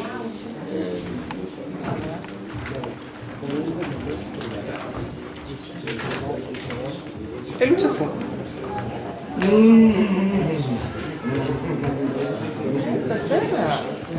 Grazie Gianfranco. Tra l'altro, quando hai citato Huxley che dice che vietano le parole madre e padre, mi è venuto in mente, mentre lo dicevi, il manuale delle parole che fanno la differenza, pubblicato con una delibera vincolante nel mio comune, il comune di Bologna, nel quale proprio viene disposto il non utilizzo delle parole mamma e papà, madre e padre nel linguaggio e nella comunicazione dei dipendenti del comune di Bologna e di tutti gli atti pubblici del comune di Bologna. Quindi, diciamo che mi è risuonata molto male come un elemento che ovviamente abbiamo già posto all'attenzione in tutte le sedi opportune. Comunque riflessioni molto profonde, devo dire che sicuramente molti di noi faranno nostre. Passo la parola adesso a Francesco, che è professore, insegnante, rappresentante anche nel nostro territorio di Provita Famiglia, che è un'associazione che si occupa anche dei temi educativi nella scuola eccetera, che ha molto da dirci sul piano delle riflessioni ma anche sul piano dell'attualità, della concretezza di quello che vive in classe. Quindi a te la parola, Francesco.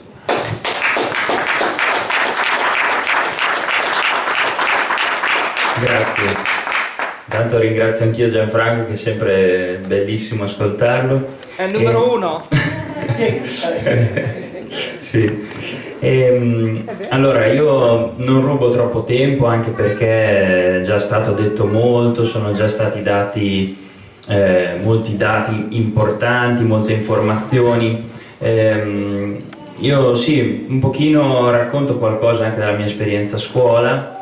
Io, come diceva giustamente Matteo, faccio l'insegnante, insegno religione e niente, di queste cose io anche parlo in classe con i ragazzi spesso e faccio anche questo piccolo sondaggio, no? Perché voglio vedere anche tra di loro che cosa usano di più, quale social usano di più, quanto tempo passano con il telefonino e sì, le medie che abbiamo visto prima, 6 ore al giorno, è generosa come media con i ragazzi, loro molto di più. E io ho anche avuto spesso, anche in diverse classi, delle risposte che erano quando vai nel tempo di utilizzo, no? Che è lo screen time, cioè il tempo che tu passi proprio davanti allo schermo, 13 ore, 10, 9, 10, qualcuno mi ha sparato, ieri sera sono rimasto troppo, 16, cioè, capito? Delle cose anche che dici, com'è possibile, cioè, ma hai dormito, cosa no? Ecco, però la realtà è questa, quindi noi la incontriamo, la sperimentiamo tutti i giorni. Io volevo sottolineare soltanto alcune cose che secondo me sono importanti, oltre a quelle che già ci ha ricordato Gianfranco, la prima delle quali è questa: noi vediamo come questi oligarchi impostano le loro società con dei modelli totalmente indifferenti rispetto io sto parlando dei grandi, no? Della Silicon Valley, quindi di questi grandi magnati della tecnologia statunitensi e anche nel mondo internazionale, impostano le loro società in modo totalmente indifferente rispetto al reale benessere dell'essere umano, non soltanto dei giovani, ma a maggior ragione dei giovani, ma in generale dell'essere umano, no?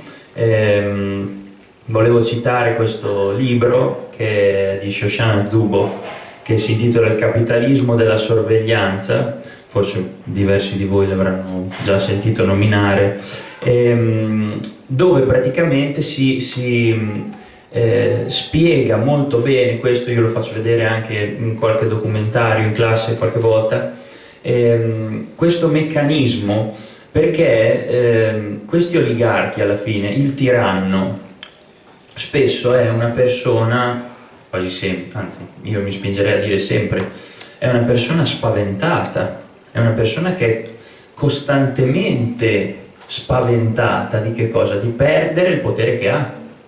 No? Il tiranno crede di dominare con il terrore, ma in realtà è dominato egli stesso dal terrore che lui incute agli altri, perché è costantemente terrorizzato di essere spodestato, di perdere il dominio che ha. No? E queste società anche un po' funzionano così, nel senso che c'è un meccanismo impersonale che poi, quando è un meccanismo impersonale a dominare sull'uomo, alla fine si manifesta il demoniaco, no? C'è un meccanismo impersonale che muove queste persone anche ad agire così. Allora, qual è questo meccanismo? Volevo dirlo così brevemente perché secondo me è importante capirlo. Cioè, adesso forse sono cose che già sapete, però lo voglio sottolineare lo stesso. Se io vi dicessi, no, questi social network come fanno a guadagnare soldi? Cioè, chi è che li paga? Da cosa? Perché io quando mi iscrivo, mio figlio, quando si iscrive, mio figlio adesso sono piccoli e lo saranno ancora per molto tempo, però no. Noi quando ci iscriviamo non paghiamo, noi non paghiamo mai per usare questi social. Lo sapete? Allora, chi è che li paga? Chi è che li paga? Sì, gli inserzionisti, i pubblicitari, no? No, non è il governo. Sono gli inserzionisti, cioè questi che inseriscono queste pubblicità, no? Allora, se diciamo il prodotto, cioè ciò che genera un guadagno per queste società, che cos'è? Il fatto che un tot di persone possa vedere quella pubblicità lì. Quindi, per esempio, non so, viene un'azienda e mi dice: io ti do tot milioni perché così tu mi fai vedere la mia pubblicità a un numero spropositato di persone. Quindi l'obiettivo dell'azienda, se vuole guadagnare più soldi, qual è? No, non è inserire molte pubblicità, perché se io inserisco molte pubblicità, te cosa fai? Ti rompi le balle. E quindi disinstalli l'app o la smetti di usare, no? Allora il mio obiettivo non è mettere troppe pubblicità, perché io non lo posso fare, perché altrimenti perdo il mercato. Il mio obiettivo qual è? Fare in modo che più persone possibili vedano quelle pubblicità che io posso mettere. Mi seguite? Allora il mio modello aziendale è impostato sul fatto che io riesca a tenere più persone possibile collegate più tempo possibile al mio social. Capite? Quindi il mio obiettivo aziendale, per cui io massimizzo il mio capitale, che è l'obiettivo finale anche di sta gente qua, perché se uno domani viene fuori e dice adesso io faccio il mio social etico, non uso più tutti questi meccanismi di cui adesso dirò un po' meglio, no? Va bene, ma tutti gli altri non lo faranno e quindi i loro social andranno molto meglio del mio e quindi io perderò e il mio social fallirà, capite? Quindi è un modello di business che funziona proprio così, è basato su sta cosa, è basato sul competere. Cioè queste società competono per trattenere la nostra attenzione incollata allo schermo. Per fare tutto ciò cosa hanno fatto? Adesso dico le ultime cose, no? Per fare tutto ciò cosa hanno fatto?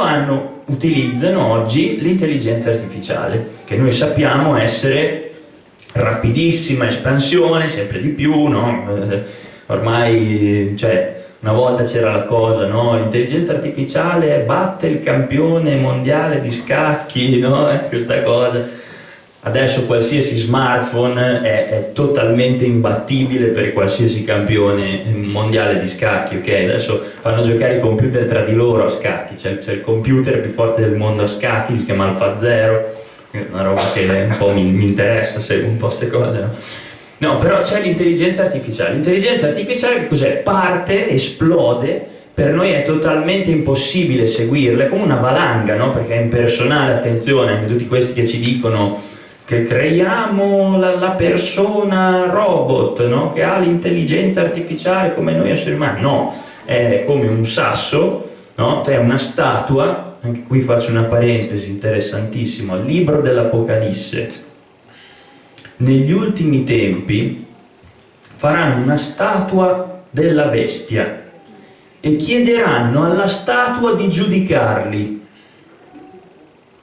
Un sasso che però mi giudica, ha la capacità di emettere giudizi su di me. Io mi affiderò a questa statua, io no, però no, l'umanità si affiderà a questa statua perché emetta giudizi su di lei. A me sembra moltissimo l'intelligenza artificiale, io tutte le volte che leggo quel passo ci penso, no? È l'intelligenza artificiale. Allora c'è questa valanga impersonale che esplode, tu non riesci più a controllarla, non la riesci a controllare, allora, e fa dei ragionamenti, dei calcoli che vanno totalmente al di là delle tue capacità, delle tue possibilità mentali. Per fare quegli stessi ragionamenti tu ci metteresti 20 anni di calcoli, no? E lui te li fa in 10 secondi anche, no? Allora, loro mettono queste intelligenze artificiali e gli danno questo obiettivo, perché poi l'intelligenza artificiale si evolve sulla base dell'obiettivo che gli dai te. Tu gli dici ad Alpha Zero vinci a scacchi e lui ti fa 1,5 miliardi di calcoli per vincere a scacchi. E loro a queste intelligenze artificiali cosa gli hanno detto? Trova il modo per trattenere più a lungo possibile le persone connesse, attaccate al mio social. Ok? Quindi noi tutte le volte che utilizziamo questi social, Facebook, Instagram, Twitter, TikTok, dietro dall'altra parte c'è un supercomputer, un'intelligenza artificiale che incamera tutti questi dati, una quantità di dati su tutto quello che noi facciamo, tutto. Tu scrolli la home, fai questo gesto, no? Come diceva giustamente Gianfranco, che è legato anche al rinforzo positivo variabile con la slot machine, no? Io scrollo e tutte le volte c'ho qualcosa di nuovo, no? Che è lo stesso gesto anche proprio, no? Questa cosa qua. E tu quando scrolli, l'intelligenza artificiale registra anche i centesimi di secondo che tu ti soffermi a guardare un'immagine piuttosto che un'altra. Perché registrano tutte queste cose e noi subito pensiamo, così le vendono all'oligarca che così sa quello che io guardo la mattina alle 6 mentre sono in bagno. A parte che non ci avrebbe neanche il tempo l'oligarca di mettersi lì a guardare tutte le cose che facciamo così nel dettaglio, ma cosa gli servono tutti questi dati a questi robot? Perché loro generano dei modelli predittivi della nostra psiche, cioè loro studiano come funziona il nostro cervello al fine di trattenerci più tempo possibile attaccati al telefono. Capite? Allora, il fatto che tu ti sei soffermato 3,62 secondi a guardare l'immagine dello skateboard e invece ti sei soffermato 6 secondi a guardare la signorina, fa sì che poi lui ti mandi sempre delle altre signorine, no? E il computer studia, ma non è che studia solo queste cose così superficialmente, studia la tua psiche, cioè lui impara a predire quando tu sei felice, quando tu sei nostalgico, quando tu stai male, e ti fa vedere certi colori piuttosto che altri. Immaginate tutta sta roba applicata agli adolescenti, ai bambini, ok? Cioè quando noi lo diamo a un bambino, dall'altra parte c'è un supercomputer che studia la sua mente di bambino per capire come trattenerlo incollato allo schermo, che colori fargli vedere, capite? E questo non serve essere consapevoli del fatto che c'è un'oligarchia che ci vuole dominare per comprenderlo, perché è semplicemente il modello di business che questi hanno adottato, cioè è talmente ormai evidente, no?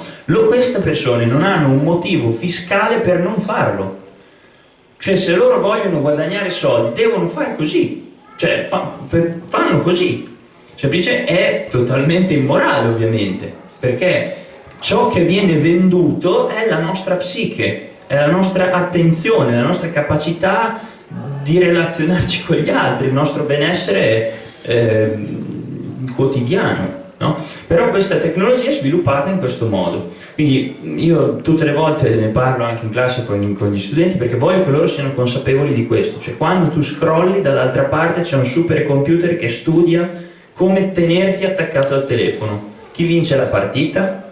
La vinci tu o la vince il supercomputer? No?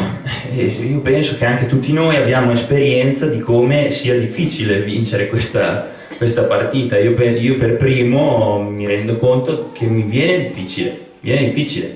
E, dico le ultime due cose, poi basta. Allora,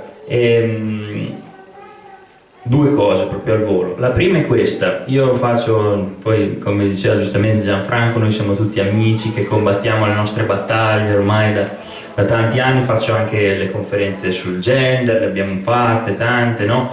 Allora, uno studio portato a conoscenza del mondo da questa giornalista che è stata molto brava, che si chiama Abigail Shrier, io cito spesso, negli Stati Uniti. Lei ha portato un po' alla ribalta questo termine che sarebbe Rapid Onset Gender Dysphoria. Stiamo parlando quindi dell'argomento del gender, ok? Del transgenderismo. Che cosa vuol dire Rapid Onset Gender Dysphoria? Vuol dire una disforia di genere, cioè sentirsi nel corpo sbagliato, ma all'improvviso. Perché ha coniato questo termine? Perché lei si è resa conto, fra parentesi, lei veniva da un ambiente culturale democratico, cioè quindi diciamo lontana da un certo tipo di tessuto valoriale che noi condividiamo, quindi proprio.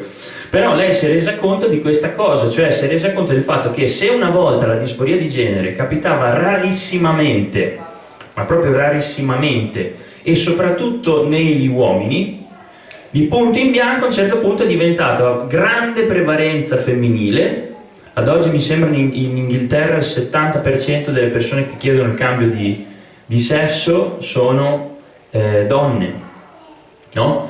E quindi c'è stato questo cambio improvviso, repentino, e in persone che prima non hanno mai manifestato nella loro infanzia questa tendenza. Perché vi sto dicendo queste cose? Perché sempre in questi studi che lei diciamo, ha portato a conoscenza di tutti, è stato dimostrato che la stragrande maggioranza di queste ragazzine che manifestano questa disforia di genere improvvisa aveva passato un quantitativo di tempo spropositato e diciamo non comune rispetto alla vita che avevano avuto prima sui social. Cioè praticamente è stato dimostrato, dati clinici alla mano, che queste persone hanno questo uso dei social così massivo ha provocato anche questo fenomeno, l'ha provocato e le ragazzine tendono, in particolare le ragazzine, c'è questo dato, adesso ve ne cito due sulle ragazzine, perché purtroppo sembra che siano leggermente più colpite dei ragazzi, no? E io delle volte anche in classe scherzo con i miei studenti, gli faccio questo esempio, dico ma perché? Perché i social amplificano delle dinamiche umane. Per esempio, io dico voi entrate a una festa, no? Allora, i ragazzi cosa guardano? Di solito guardano le ragazze. Le ragazze cosa guardano? Le altre ragazze, come sono vestite, cosa si sono... Ah, quella lì si è messa la stessa roba mia, porca miseria. No, invece il ragazzo c'ha così un po'... Non lo so, però funziona così, no? Il ragazzo vede il suo amico si è messa la stessa felpa e dice, oh bella vecchia. No, così. La ragazza vede e dice, porca miseria, mi ha copiato, no? Allora, queste dinamiche normali umane che in un contesto, diciamo, così... umano normale generano già delle ansie, ma lì sono proprio sparate a 1000, perché è come tu le amplifichi in una piazza virtuale dove il tuo pubblico non sono 30 persone, sono migliaia di persone costantemente che ti guardano, e le ragazze subiscono questo tantissimo, il giudizio di questo. Vi dico questi due dati e poi chiudo. Allora, il numero di ragazzine dal 2010 al 2013 che si infligge delle ferite, quindi ferite autoinflitte, tagli, negli Stati Uniti, su un campione di 100.000, tra i 15 e i 19 anni è salito dal 2011 al 2013 del 62%. Da 10 a 14 anni è salito del 189%. 189%. È molto? È tantissimo, è praticamente il triplo. Suicidi nelle ragazzine, sempre campione di 100.000, sempre Stati Uniti, tra i 15 e i 19 più 70%, stesso periodo di tempo. 10-14 più 151%. Allora capite che questi dottori che spiegavano in questo studio, no, dicevano è legato all'arrivo dei social sui telefonini, 2010, no? E da lì è stata una continua impennata e lo vediamo. L'ultima cosa che dico, poi lascio la parola all'ottimo Matteo, l'ultima cosa che dico, io sono referente locale, molti di voi già mi conosceranno, di Provide Famiglia Bologna. Noi anche con la nostra associazione abbiamo curato una campagna proprio su questo tema dell'iperdigitalizzazione dei ragazzi, no, eccetera. La campagna si chiama Tuteliamoli in rete e poi ha anche un altro nome con cui si può trovare, che è Piccole Vittime Invisibili, no? Ed è una campagna realizzata con la collaborazione del più che del più che ottimo Don Fortunato Di Noto, che forse anche sempre conoscerete, che ha Mete Onlus, che è questa associazione molto importante che si occupa del contrasto alla pedopornografia. Perché ovviamente tutto questo tema è legato anche a questi aspetti di pedopornografia. Io personalmente sono stato in una scuola dove c'era, poco prima che arrivassi io, c'era stato un caso di un bambino, un ragazzino delle medie stiamo parlando, il quale praticamente adescato su un social aveva preso il treno senza dire niente a nessuno, senza dirlo ai suoi genitori, da solo, preso il treno per andare a incontrare questa fidanzatina, no? Che ovviamente non era una fidanzatina, e lui praticamente, i genitori per fortuna se ne sono accorti in tempo, polizia, gran casino, alla fine a Roma l'hanno fermato, l'ha fermato la polizia e sono riusciti a riportarlo a casa, poi gli hanno spiegato guarda che stai attento perché no, ecco, per dire ovviamente, no? Quindi tutto questo è un altro grande aspetto a cui ci accennava Gianfranco, di cui la nostra associazione si è occupata. Io semmai vi proietterei un video molto breve, proprio 2 minuti, se possiamo andare, però non so se c'è internet perché è da YouTube. Sì, oppure lo facciamo vedere alla fine durante le domande, dai, così intanto facciamo la connessione e lo prepariamo e concludiamo con il video. Allora io niente, vi ringrazio, lascio la parola al mio amico Matteo. Suggerisco a tutti quelli che vogliono portare questi ottimi relatori nelle scuole, piuttosto che nei comuni, piuttosto che nelle piazze, approfittatene perché li abbiamo e veramente portano ottimi contenuti. Io vi cito 2 casi e poi faccio brevissime riflessioni per dare spazio delle domande. Fallout Soul, 13 settembre 2024, il giorno prima 2 ragazzi si insultano sui social, basta un commento, il giorno dopo questo ragazzo viene ucciso a coltellate. Si trovano per parlare del commento su Facebook, no, Facebook poi sono rimasto 10 anni fa, TikTok giustamente, e il ragazzo muore. Quindi, completa disconnessione della realtà dal mondo digitale, incapacità di comprendere meglio la differenza tra il mondo digitale e la realtà. Vincent Plicchi, 13 ottobre 2023, per citare casi di Bologna, che potrei andare in giro per il mondo, ma io parto sempre dalla realtà, sono molto pragmatico. Ragazzo di 23 anni di Bologna, TikToker, viene insultato per un contenuto che ha proposto, si suicida in diretta TikTok e muore a Bologna sempre. Quindi questo per citare casi che non sono astratti, lontani o situazioni ipotetiche, ma la realtà concrete di Bologna. Quindi i ragazzi che hanno perso la vita a causa di dinamiche che si sono sviluppate sui social. E allora, anche alla luce delle riflessioni che abbiamo sentito questa sera, che strada si può prendere? Perché faccio sempre la parte pragmatica. Intanto c'è un binomio che secondo me merita di essere approfondito, no? Oggi tendiamo a pensare che tutto quello che è tecnicamente possibile in quanto tale deve essere lecito, e tutto quello che è lecito e possibile in quanto possibile diventa giusto e quindi si può fare. E quindi, essendo possibile usare lo smartphone e anche in maniera semplice, allora è giusto darlo, ed è un passaggio automatico che facciamo tutti. Invece oggi abbiamo visto che questo può portare anche a gravissime conseguenze, e che però abbiamo tutti gli strumenti, no, per poter invece invertire una tendenza. Abbiamo visto il decalogo del Friuli Venezia Giulia, piuttosto che quello che si sta cominciando a fare anche in Sicilia. Gli strumenti li abbiamo, e allora noi dobbiamo muoverci su un triplice piano, un triplice piano che è quello educativo prima di tutto, sui 3 livelli che sono il livello sono famiglia, scuola e istituzioni. E come dico sempre, c'è anche un elemento trasversale che secondo me è molto importante, perché è quello per esempio che ha portato me e Francesco anche a fare questo, che è quello delle associazioni, che è però un piano trasversale.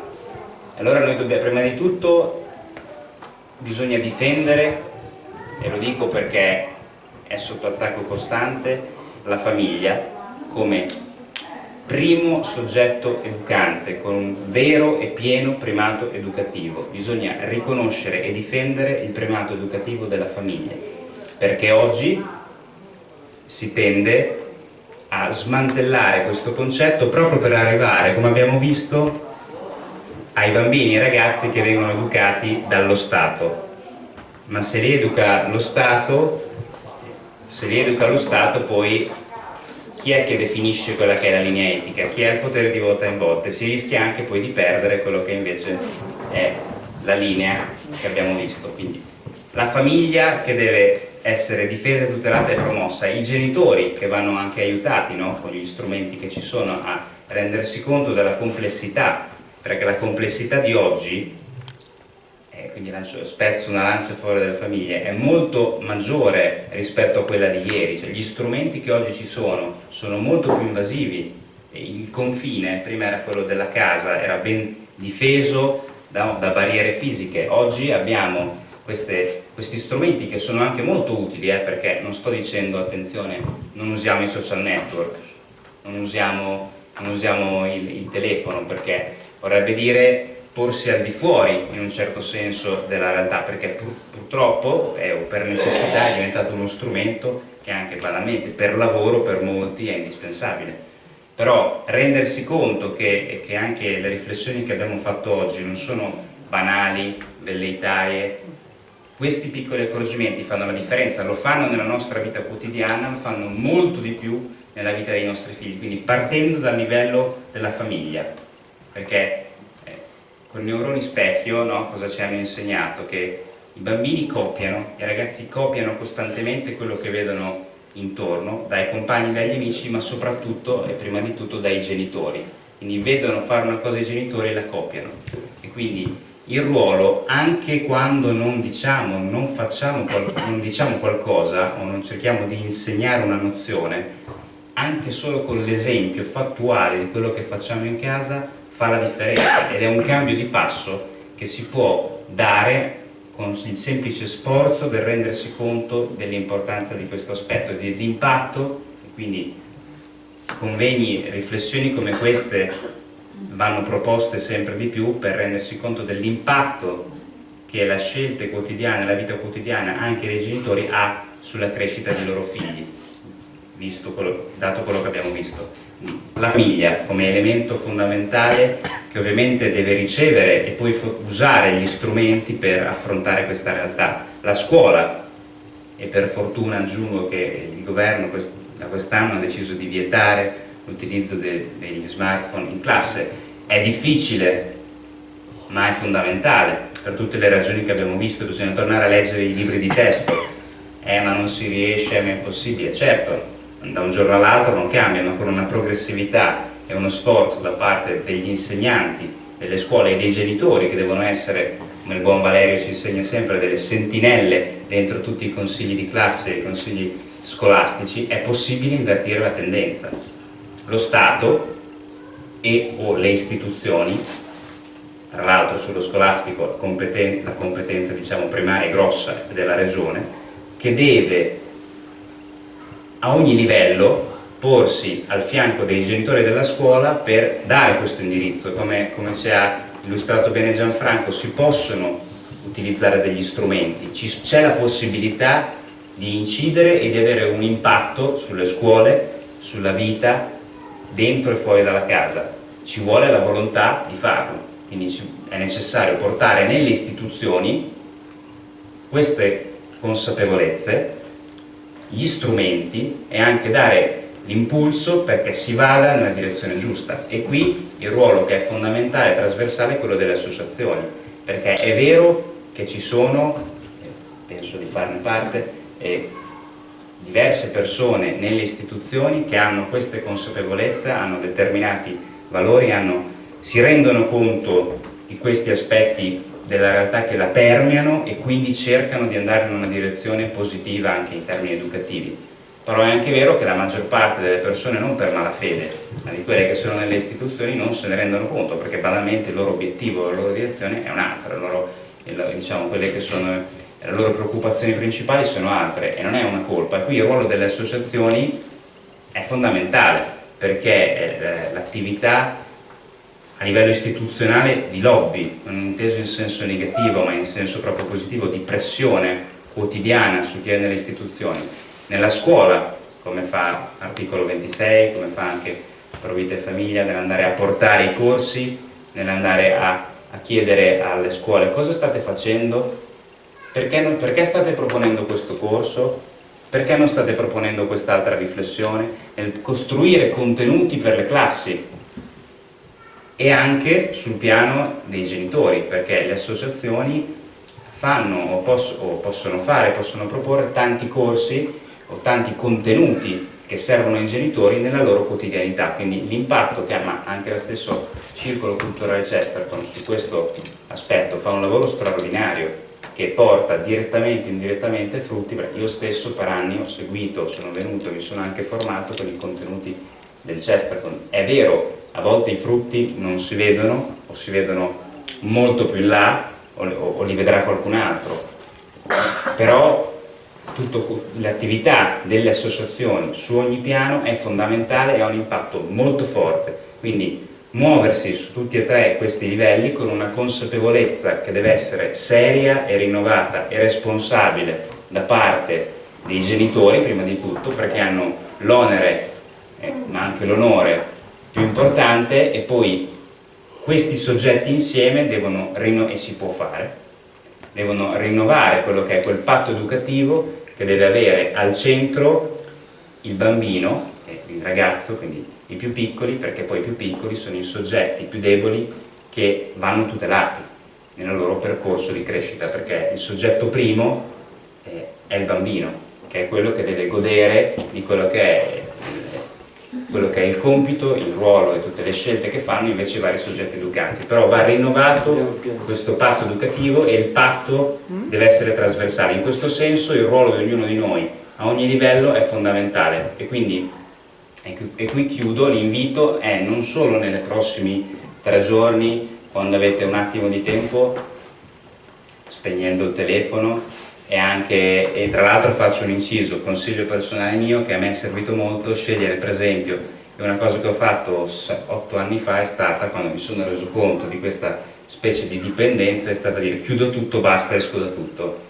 C'è stato un periodo per 1 anno in cui sono uscito da tutti i social network, da qualunque cosa, non usavo niente per comunicare, ed è stato molto difficile però fare tante cose anche sul piano pratico, di studio, lavorativo, eccetera. Allora la tecnica che ho adottato io è stata: uso i social solo ed esclusivamente per, diciamo, funzioni collegate, le ultime 3 che ha citato Gianfranco, al lavoro piuttosto che all'impegno stretto associativo, e basta. Poi WhatsApp, se devo sentire l'amorosa o la mamma o il papà o il fratello, fine, o l'amico, eccetera, fine. E questo come piccola regola quotidiana, che è impegnativa da seguire, però ha avuto un impatto gigantesco, più o meno come quando a 16 anni ho smesso di usare il televisore, perché è stato proprio, ho un sacco di tempo, come ha detto prima Gianfranco, tantissimo tempo libero. A un certo punto mi sono anche, non so come usarlo, come faccio a usare tutto questo tempo? Poi vabbè, ho imparato a riempirlo molto in fretta, ma di cose belle, e quindi è un piccolo consiglio quotidiano che fa la differenza, ve lo assicuro, provate. E quindi provare una piccola cosa nella vostra quotidianità e poi capire come incidere nel vostro ruolo, che non deve essere dover cambiare il mondo, però cominciamo con casa nostra, no? Cambiamo casa nostra, poi la nostra città, eccetera, un passo alla volta. Riordiniamo casa nostra e poi cominciamo a riordinare il mondo.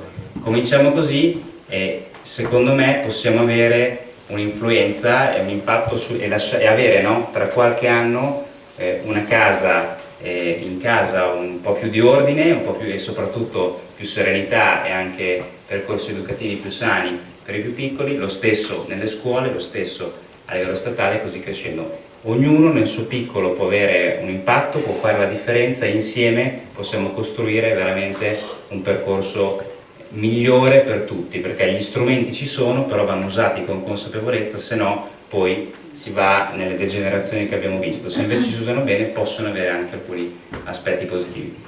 Insieme, questo è l'invito, facciamo la differenza, perché possiamo veramente farla, quindi grazie a tutti.